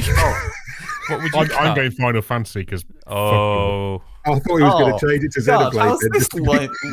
I'm not that malicious, Oh, mate. I don't So I wait. don't take revenge yet. so does that mean you've just given Lyle the keys to I cut think he has. Tony Hawk's or Final Fantasy or a third game. Yeah, I Technically, mean, mid-game I guess I'll pick Tony Hawk's Pro Skater 3 and 4 as well. All joking aside, Steve. It did well. You know, it got up there. Okay, It's no, fine. Wow. Okay. 6 out of 26. Do you know what I mean? He cut I would have 21 put it games I before. would have put it above Metal Gear, but it didn't get to happen. Sorry, Steve. I would have tried.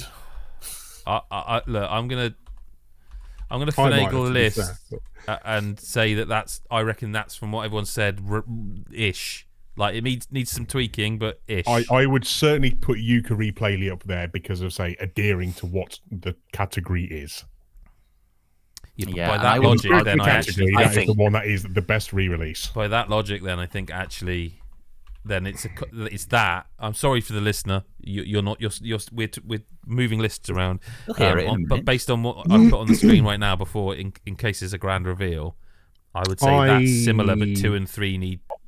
I haven't played 1, 2, or 3 or 5, so I'm happy with that because the one I really like is not 5th, and the one we voted in is, which is the usual way we sort of. Yeah, that's. I mean, would anyone, if they see that, would anyone be like, "Oh no, that's wrong"? Does anyone feel that's wrong when they look at it? I say I would be swapping 3 and 4 around. I would if I could, but I'd be swapping can't 3 and 2. base. I'd on do the 3 and others. 4 as well. Yeah, no, I'm kind of on that side weirdly. I think if you could replay Leah's first for having all that work done to it, Yeah. then Yeah, and I have to. I'm with Kieran because again, it Yeah. bears No, I think saying that I did not and have never enjoyed Metal Gear Solid 3. Mm-hmm. I have liked Metal Gear, by the way. I just didn't like 3.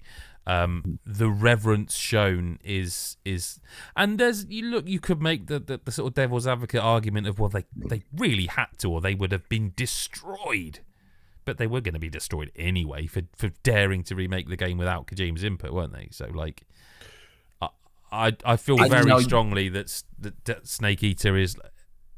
I don't think Snake Eater can go lower. Actually, thinking about the category, I do think that's fair.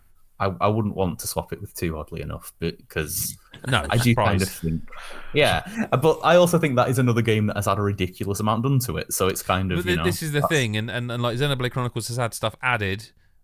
I'm sorry, Mick.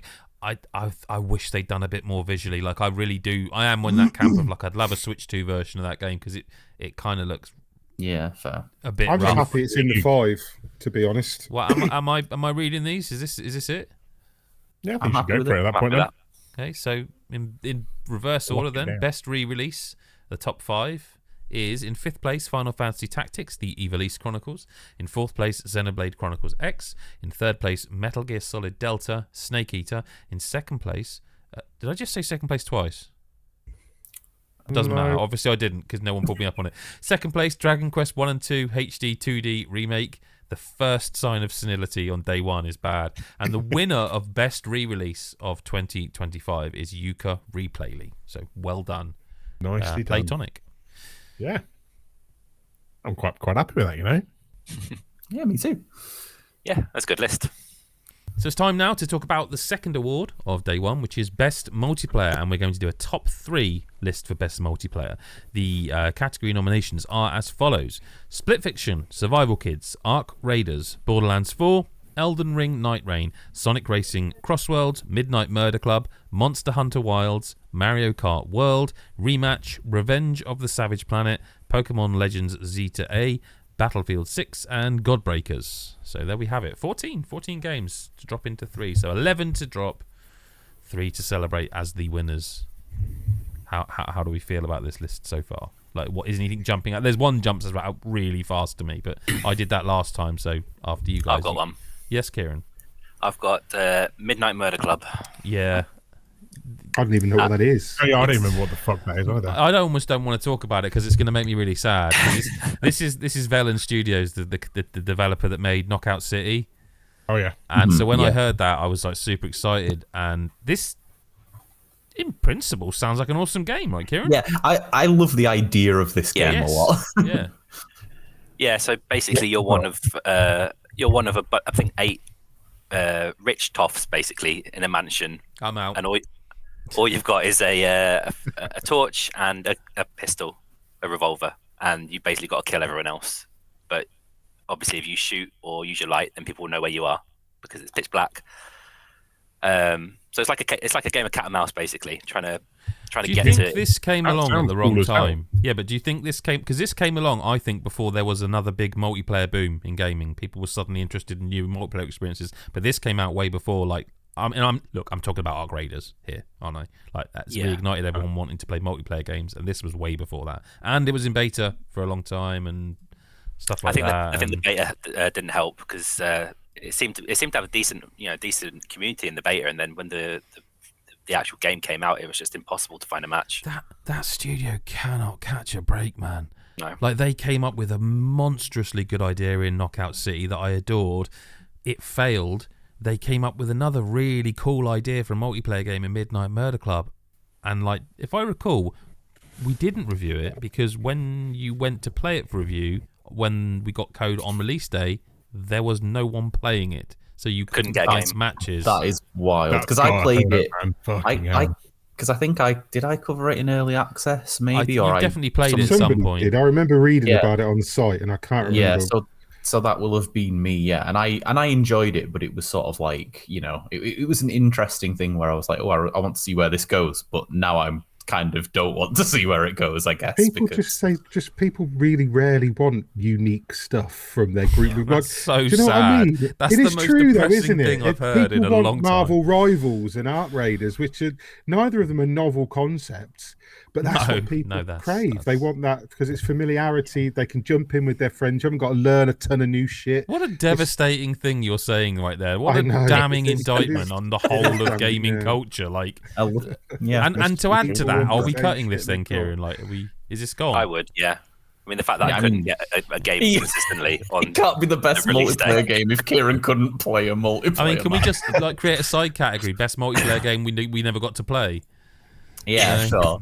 I remember a similar thing happening with Midnight Ghost Hunt, where it was in early access for ages, and I loved it, and then it hit like main release, and there were just no matches because everyone who wanted to play it had already played it for ages in early access, and it had kind of like wound down when it hit 1.0. So, can I just ask about, and only because I don't know what you guys thought because I wasn't involved in a lot of these pods, but I've heard since that it didn't really set the world on fire. But Mario Kart World, right? Yeah, cut it. Is that one of the best multiplayer games of the year? No, it's not. No. It was just Mario Kart with some open world. If you want to make a list that is like the game that should be best multiplayer game, that's top. Yeah, that's what I'm wondering because I haven't played it, but I've heard like genuinely since the Switch 2 release, everyone's just been kind of down on that game. This is supposed to be a celebration, and but I don't know how I can. Immediately, like it just disappeared. It no one fucking annoys me that they didn't get this right. Over. It annoys me they didn't get this right. Like it was a home run. It's a home run to get the multiplayer of Mario Kart right, and they didn't. When was the last time everyone played it? Surely that would be quite damning. Well, whenever we played it last, with you. Which must have been months. Well, like 3 months ago? June, or let's say July and be positive. A couple of weeks after it launched. That's us being positive about the game. It feels mad to be considering cutting Mario Kart World straight off. We're not saying it's a shit game. We're saying it's not best multiplayer. It just feels strange. It had some great multiplayer modes to it as well. It had some very interesting changing it up for the series modes, but it also did a lot of things that meant that very few of us stuck to it. And I guess, we've had great moments. They've also fixed a few bits, I believe, since as well. But I bet they haven't fixed the biggest issue with it. Tracks as multiplayer tracks. Yeah, but arguably that's not even close to the biggest issue with it. The biggest issue of it is if you want to play with your mates, you have to fucking either play just with your mates and bots or hope you somehow manage to get into a room at the same time. That is absurd. I think they might have fixed that. Or I think they fixed that sense as well. Yeah.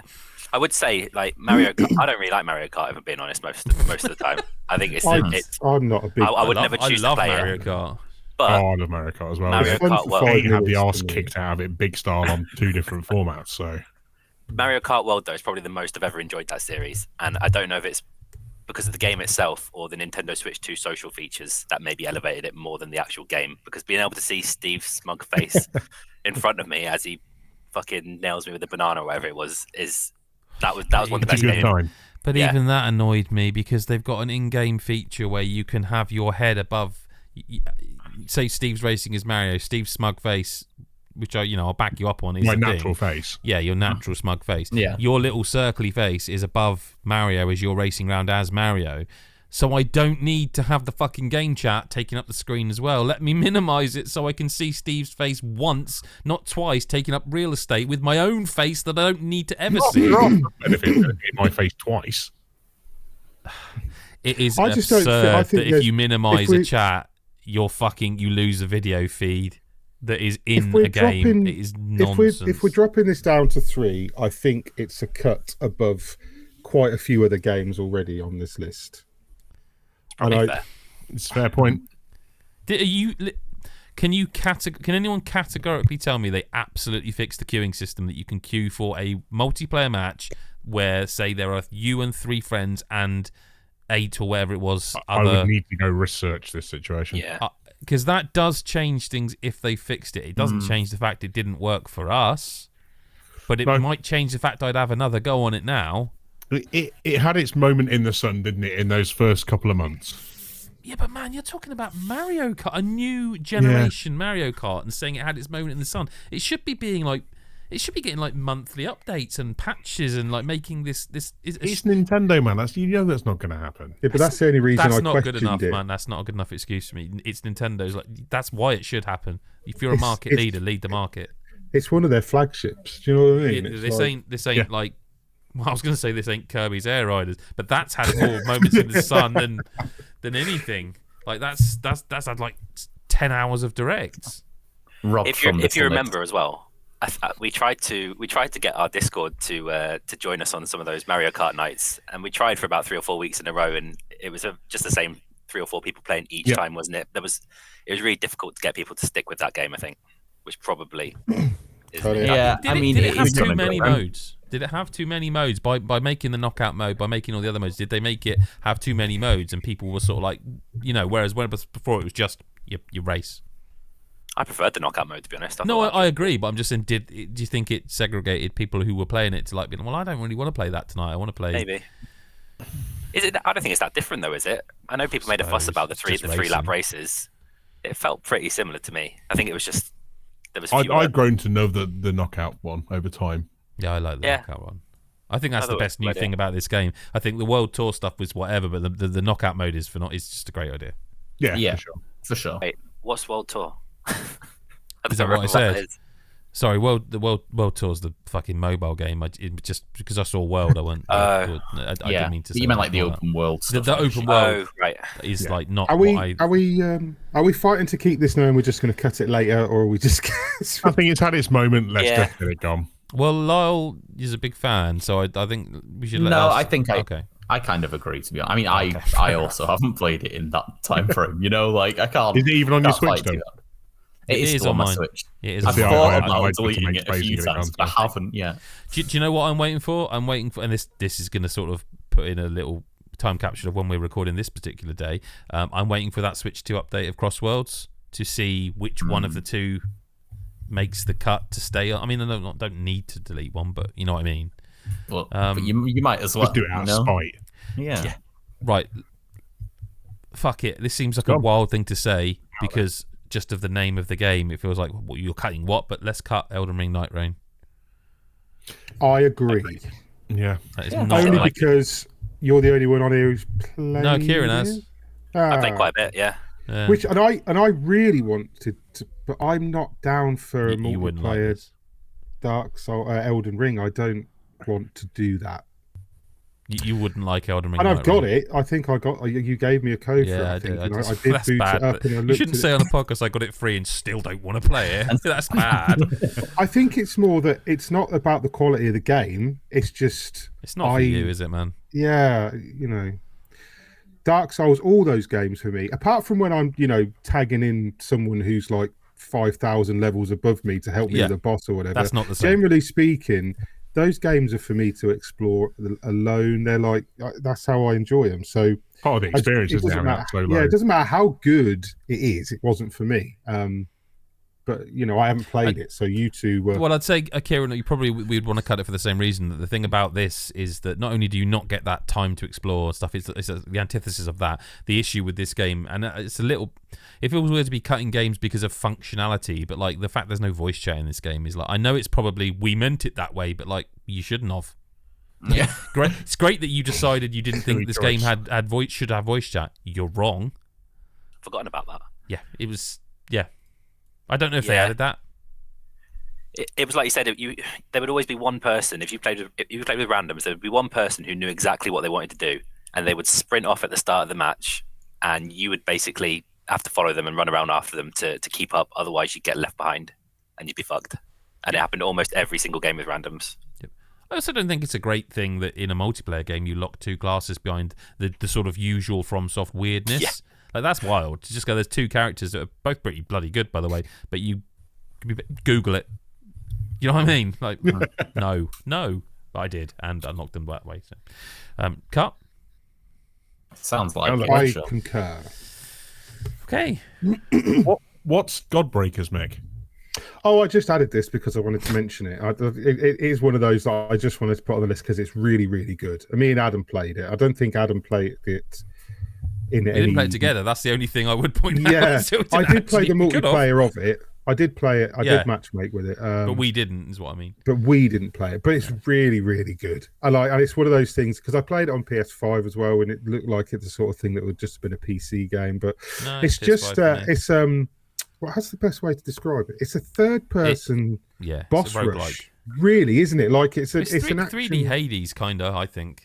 Yeah, it's a lot like a 3D. I'll tell you what it reminded me of, and I said it in the review of it actually, is Risk of Rain 2. It's kind of like Risk of Rain 2 and Hades. If it was more of a Souls style. Yeah, combat. So it's roguelike. It's a third-person. The action is the combat's really, really good. Really fast-paced. It's really slick. It looks really nice. It's got like a minimalist art style. It's really good looking. It runs like a dream, and it's just like you launch into a world. You fight through a couple of like rooms. You reach a boss. You beat the boss. But the reason that the unique selling point is kind of that because the Godbreaker. The God break is what you do when you beat an enemy into submission and then you absorb it, but you can also do it to the bosses. And when you absorb it, you get a one-use power from the enemy. So like it might be a ground pound, or it might be something that speeds you up or slows the enemy or gives you a buff or launches a spike out of your hand or do you know what I mean? It's that sort of every enemy, it's a cool mechanic. Every single enemy in the game, and there's a lot of them, has its own power that if you beat it into a stagger mode, you then absorb it, and so it's you can like use that tactically later on. Yeah, and so you can then take that forward, and you can there's a mini boss halfway through a level. You can take that power, and if you hold it all the way through to the boss, you can use that power on the boss, and it's usually like designed for that. But obviously the instinct is to use the big power straight away and then do. But it was just a really likable game. It's not content heavy. Like I wish there was more worlds at launch, and I wish that there was a little bit more diversity in like the character cosmetics and stuff, because it's a game. It doesn't really have monetization, but it does have a lot of cosmetics you can unlock, which everybody kind of looks the same but a different color. So like there were a few things that weren't great about the game, but the multiplayer of it was really good. And I mean, obviously you can cut it now. I've talked about it, but yeah, it was one that I snuck on there because I wanted to make the list 15, not 14, and then we cut one in. So we need some cuts then, really. Quite a few. 6.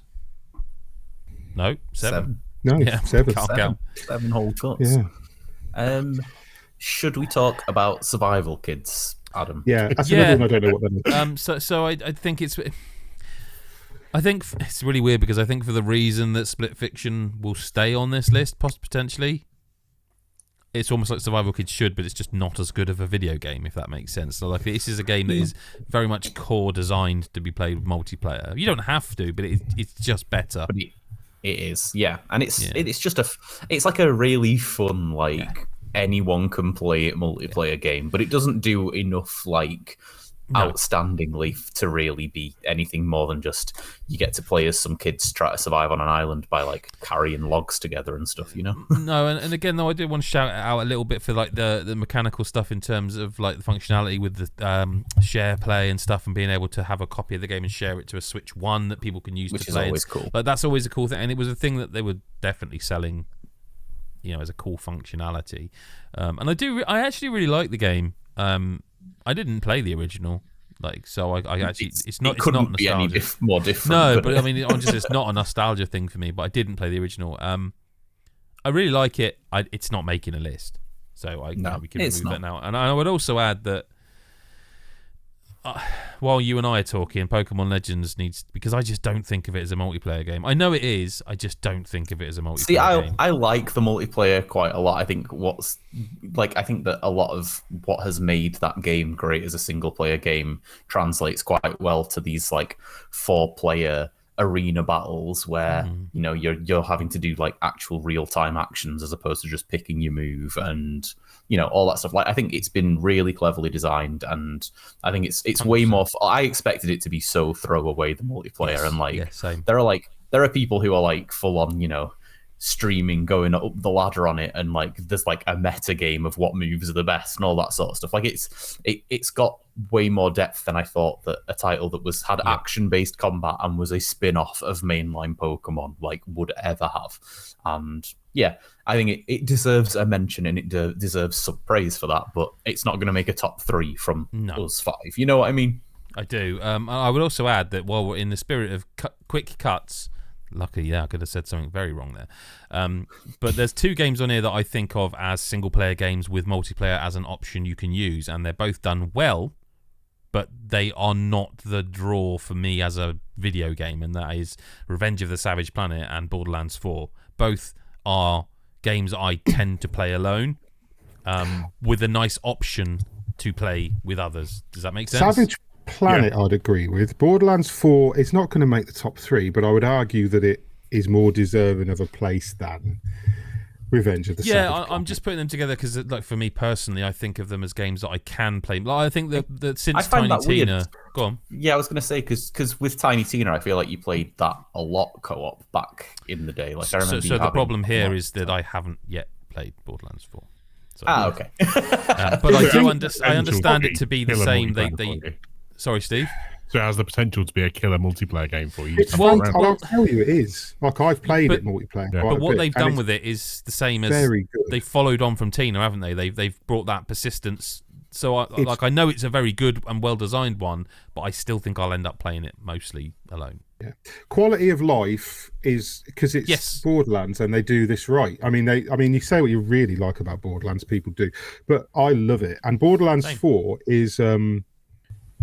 The multiplayer is really, really like, so there's stuff so they've added stuff in that you can do if you play multiplayer now. So you can quite easily now just go together, and so there's a place you can go in the game where you can literally, there's a Mad Moxie machine, and you can basically just farm bosses together, and like every boss in the game that you beat gets added to this list, and you can just go there as a team. And because what the end game is doing like the hard vaults and sort of it's just loot, just got to get more and more loot, and so they make it so that you can just go and fight these bosses on increasingly harder and harder levels, which is grind, but like that. So that's like one facet of it. But the thing that I really like about Borderlands is what Borderlands has, I think, always done, from what I can remember since they added multiplayer. Was it multiplayer in the first Borderlands?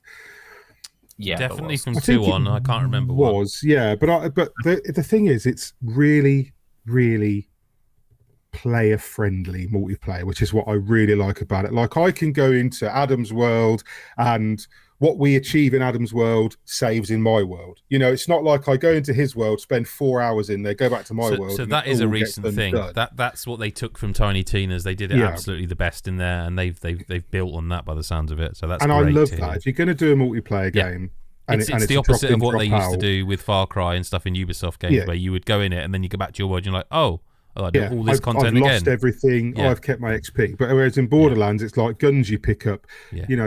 travel points you unlock, the map area that you unlock is like becomes your. I think the one caveat is that if you haven't reached a place in the story, That's it doesn't fine, though. allow you to use the fast travel there. That's like fine. It'll leave the place unlocked on the map so you know where you were and where it is, but it doesn't let you like skip because some of the map is unlocked through like progression and story, which makes sense, I suppose. Yeah.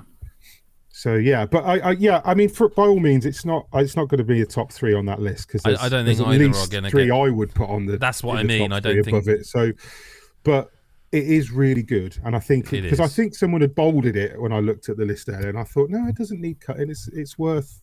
It deserves a place because heaven knows it's Borderlands. Probably not going to get mentioned again much. This time I by yeah. this group in particular, I think. But Well, but it's good.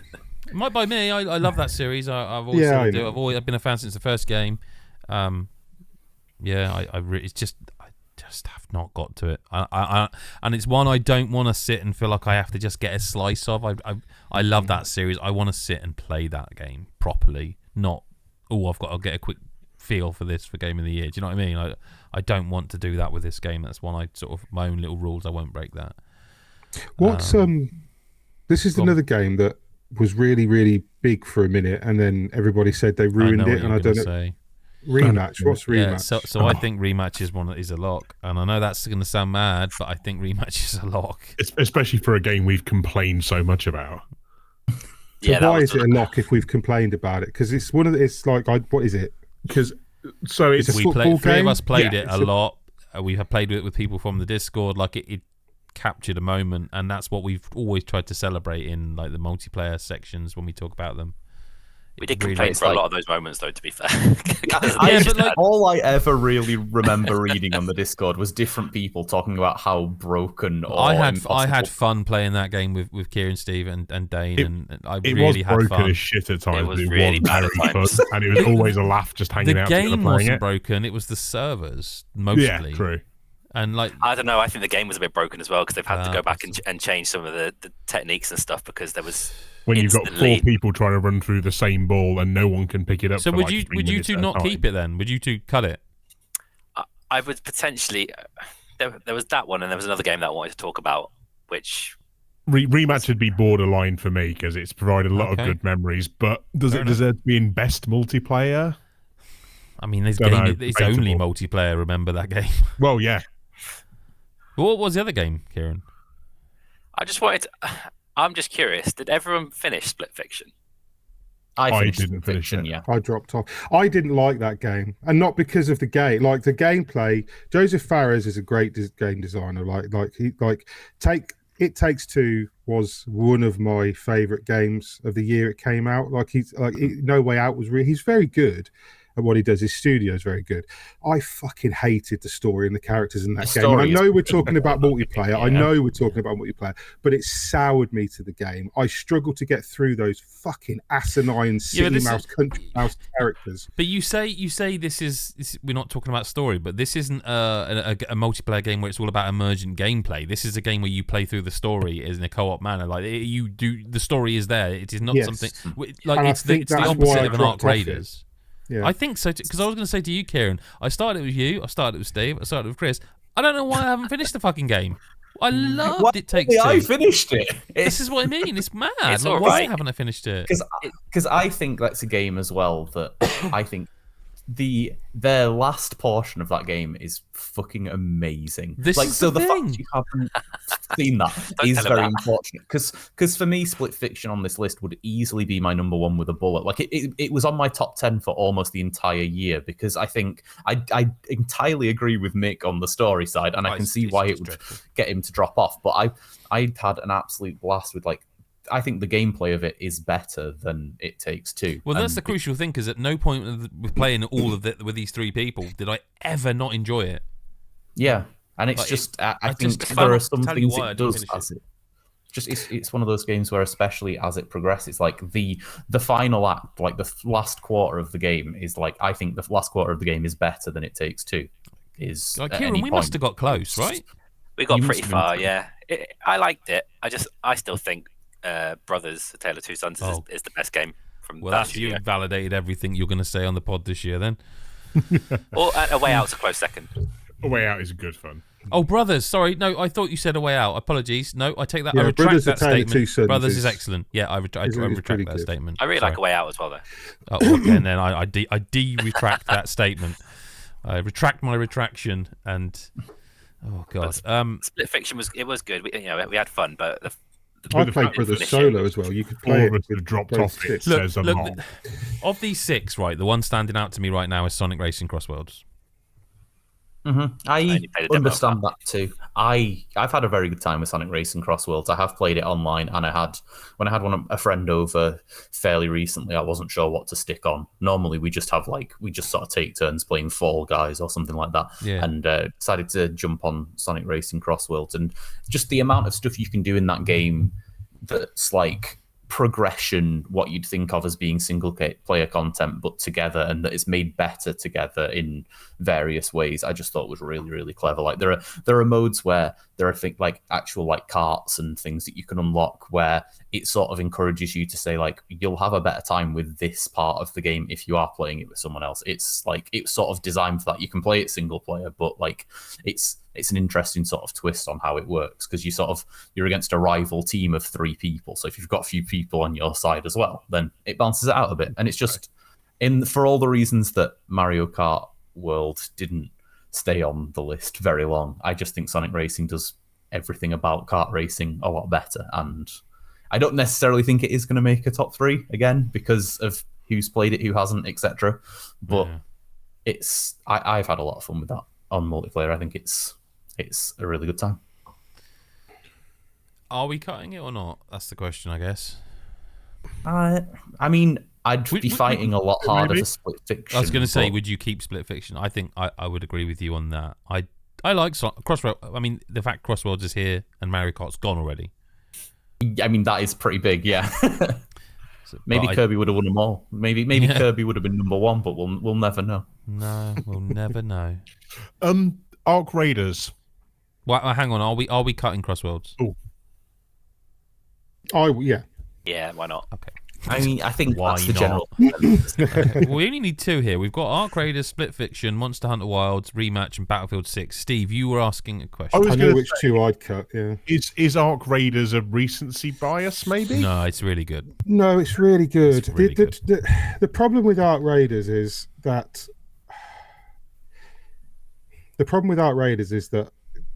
there's already going to be a fight for 2 of the games on this list, and there's one game on this list that I really think deserves to be in a site top 3. Oh, 100%. That's why it's not been mentioned. Okay, I'll fight to the death for that myself. And I know we haven't discussed it yet, and I will at length. That's why I've avoided it, because I'll fight to the death for that. That has to be. Yeah. It has to be. But I would also, in a vacuum, fight for Arc Raiders. So I don't know if there's a cut before Arc Raiders in Battlefield 6. Battlefield 6, man.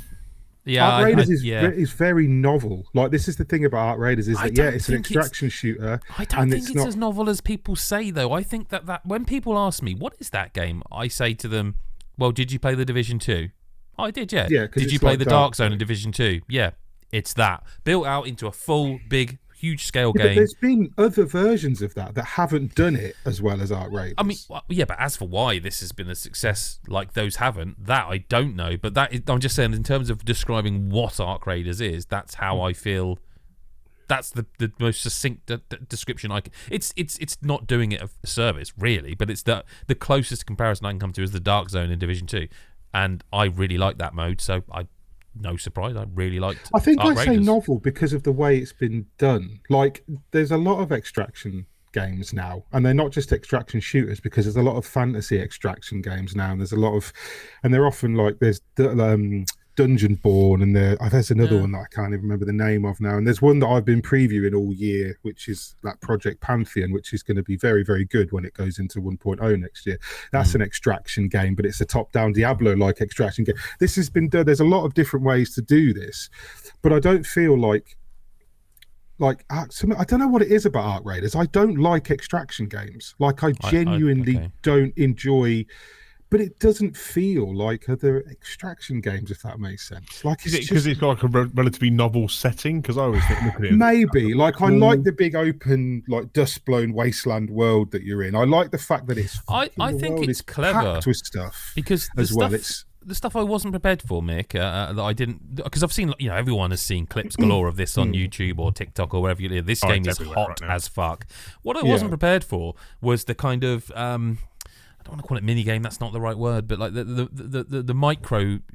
What's the like when you the macro stuff. What they used to call it, meta, sort of. Yeah. Like when you played StarCraft, there was like the macros and I forget what the terms were, but basically in this, there's like. In the menus, when you go back, when you extract to, I've forgotten the name of the place, but wherever you extract back to, Speranza, there's like quests and single player type stuff where like you will go on quests and you upgrade your. It's kind of almost like a XCOM-y, a little bit light, and so the stuff you extract with isn't just well done. You got 10 gold. It's like no, you extracted with some fuses and some paper and some gun parts, so you can now craft this gun in your workshop, and now you've got enough where you can unlock this new like room in your base, and like so it's got like a base building meta to it. I think that's what it is. Wasn't expecting. There's a lot going on in it, and it's not just Lyle, this is no bad thing about Fortnite, but it's not just you press a button, you load into a Fortnite world and you do it. It's like you do that, but then you go back to the menu and there's all this shit you can do. Like you can you go get to a loot the gun chicken store and you go to talk to characters and the NPCs give you quests and things to do. And then out in the world, like I noticed we're talking about it on a multiplayer list, but it's really playable solo. And I know that like, and even though it is, you're not solo. Now. Yeah, you're not solo. There's duos, and when you are in the game, you're a solo player, but you've got other solo players in the world, so it's still multiplayer. But the proximity chat works for the enemy. Do you know what I mean? Which is really cool. There's some great videos online of the proximity chat at work. But like having the proximity chat to see another, because you're supposed to be looters out in a dangerous world, so you see someone come in, and you get that kind of. You can. There's an emote in the game where you can literally put your hands up. Yeah. Oh, you can put your gun away as well, can't you? And that even has a mechanical functionality. It makes you run quicker. And you can put your hands up and be like, "Don't shoot." And then you like when you get closer, you can talk on proximity chat, and you can say, "Look, I'm going about my business. You go about your business," because there's enough loot for everybody. But then obviously. There's always that question when you get back to the extraction have you got purple loot, Mick? Yeah, what have you got that I haven't got? Because why all are I've you got so to do keen now, to not shoot me? Yeah, exactly. Why do you not want to fight? Why do you not want to fight? You? And then, like, the extraction itself is fucking brilliant because whether you're in a group or alone, once you've got a couple of players in the extraction area, you hit the button, the lift comes down, doesn't drag it out. It's like 30 seconds or something for the lift to open, or a minute for the lift to open. The drones will hear the alarm go off. They'll all come in. So suddenly you're fighting for your life. You beat the drones, and you've only got to really get in, hit the button, and last for like 10 seconds. It's not long. No. So like and even if you're downed, you can still crawl in, and if you get in through the gate before it shuts, you still get out with your loot. And I love the fact, by the way, that if someone gets killed in there, they still. So I went the last time I got extracted. I went in there and there was a corpse on the floor, and he had a load of good gear, and I'm like, well. He's dead, so I'm having that. I'm in the safe space, basically. Yeah. How you died in it? Well, I know how you died in there, and it wasn't the AI. This was some.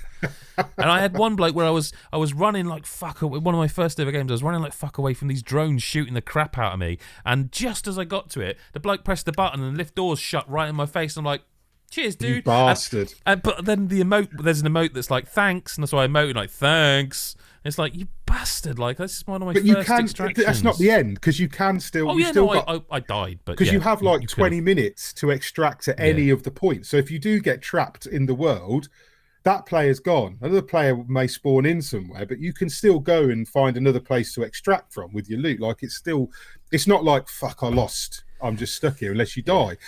And it's just it's really. And I don't know that it wins for us, but it has to be a consideration, right? I mean, the animation of when it says like knock out and steal their stuff, it's just such a brutal. Yeah. Like you literally put like knuckles on and fucking do it. It's just really, really fun. And like, I don't know because, like I said, there's a couple of games on here that I think probably deserve. To be honestly, on the site. Looking at the list as it stands, and again, I'm deliberately not reading it. I'd cut the bottom two, and there's the three to sort out. That's personal opinion. but I don't know how. I mean, everyone I'm else not feels fussed about about Battlefield 6, really. Well, we need to talk about and Battlefield the guys 6. can talk about it, obviously. I'm just saying, like, for me personally, it's not a big deal for me. Battlefield 6 has been a bit of a return to form for the Battlefield series, especially after the last game. There were so many complaints about it, and even I bitched about it a little bit, which I don't tend to do normally. This was really trying to get back to classic Battlefield. Well, 2042 was a shit show, really. Like, I know they improved a lot of it, but I only played it in the opening, like in the launch window and review period, and it was not good. It did get a lot of updates later on, and it's still a solid shooter, but it was never reaching the heights that people wanted of, like Battlefield 3, for example. That people have always been hankering to get back to that, or even as far back as like 1942. There's a certain Battlefield feel that lacked, and this, whilst not fully capturing that, is certainly going back that way. So it's gonna be interesting to see where it goes, over the next year or so as well. Yeah, I've played a lot, but I've not really played with anyone in squads of my mates, with you guys or any of my other mates. Not that I have any thought outside this of was you going to guys, be the obviously. one. I thought this was going to be the one to get me back on Battlefield, and I don't know why it just hasn't yet. I do intend to play it. Yeah, I'll hold you to that at some point. Because it is. I mean, this is a game that can live and die on being a good quality squad together. And when you're getting with randoms, it's a complete coin toss as to what you're going to get. I've had some really good times working as a group of four, holding points, taking full attacks on areas and working together as a squad. Other times, everyone just fucks off doing their own thing. Yeah. You think, okay, that's, people will try and play this like it's COD at times. And it isn't that game. This is a game where you need to play an objective. You need that teamwork, and it relies upon that heavily. It's good. Is it going to sit in best multiplayer? Probably not, even for me to keep it in there, because I don't have those memories of playing with friends and having those fun times. That's a big. It's a great solid shooter, and I'd recommend anyone have a go, and especially jump in a squad together with mates. It's not reaching the heights of some of these other ones, though. One to cut. We have left Arc Raiders, Split Fiction, Monster Hunter Wilds, and Rematch. One to cut. I would be sad to cut Rematch, because I do have some good memories of playing it with you guys. Is it a best multiplayer game? Arguably, definitely not, because of some of the bugs and shit it's had. And we haven't gone back to it in months and months and months. I don't think I have it installed anymore, actually. I've still got it there. It would be interesting to go back in now and see what has changed, that's for sure. I've not gone back. I feel like that's probably the cut. I would say out of everything multiplayer this year, Rematch is probably the most fun I have had, but it was with the caveat that the connection issues were so bad that at times it was just unplayable. This is a really difficult one, I think. Because, it's harder than I thought it would be. Because Rematch, I had such a lot of fun. Yes, we moaned about it, but there were also some awesome moments when we had our team, when we got like a 3v3 match. It was us three who knew each other, were on mic and chatting. We broke teams. Do you know what I mean? Like there were some really good moments in that. But I mean, the trouble is to keep it on the list. Split Fiction, Arc Raiders, or Monster Hunter Wilds has to go, and I just don't think they are. You know which one stands out to me is Arc Raiders. And I tell you why, we haven't all, and none of us have played it together. But I don't. I'm doing it. But I don't think that's fair. Mainly because I think that game has come out at a period where all of us have been doing is trying to finish the games we're reviewing and then play the games we've missed for Game of the Year. I know that's a massive caveat. I would say as well. I mean, I would cut Rematch of the 4 because I haven't played it. Kieran, what were you going to say? I would say, is it not worse that a good chunk of us have played Split Fiction together and still haven't finished it? I mean, that says an awful lot. But it was Lyle's Lyle really. It was all I had in multiplayer, but multiplayer is not my biggest category. I'm not gonna be super precious if the top 3 in multiplayer is nothing that I've played. It's not that big a deal. I don't play that much. I just feel weird about cutting Rematch just because it's one of those, if you ask me what are my multiplayer memories from this world, they would be from this Wild. Well, that's a clue. It would be from this year. It would be Rematch and Wilds, I think, at the top of that list for me. Like Definitely. playing those games with you guys. And I know, that's not really fair on Lyle because I didn't play those two with you.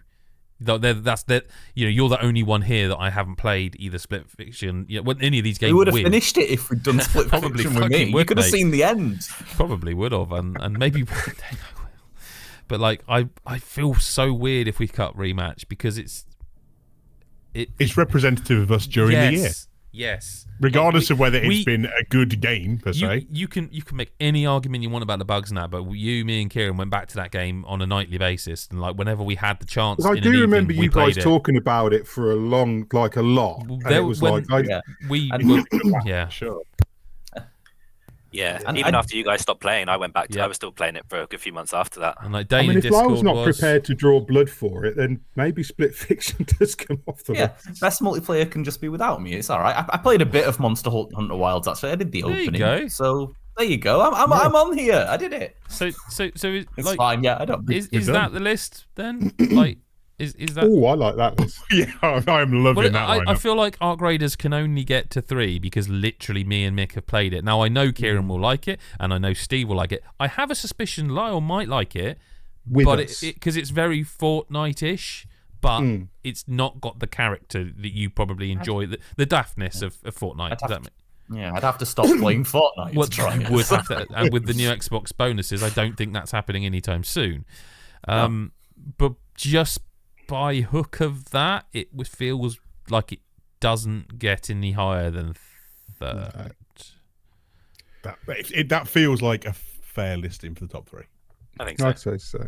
Because we haven't even discussed Monster Hunter Wilds, and we should. Yes. Because there's a reason, obviously, and it's a sappy reason, and you know what it is already. It's because we were lucky in that this game came out at a time when the site was very much fledgling, and I know we have history and blah blah blah, but we were lucky enough to get enough codes for that game for us to play it together pre-release in multiplayer and do the review justice, hit the guides. We did a lot of stuff, and a lot of the best memories I had of this game in particular were the late nights with particularly Steve and Chris Hyde, where we were trying to crack some of those. Oh God, yeah. And the one in particular that I'll always come back to, because we were first, little old us were first, because we were watching the internet. No one else has got this. There's no guide for this, and we hit that Explorers of the Eastlands where nobody could work out what time of day to get what plant or go where.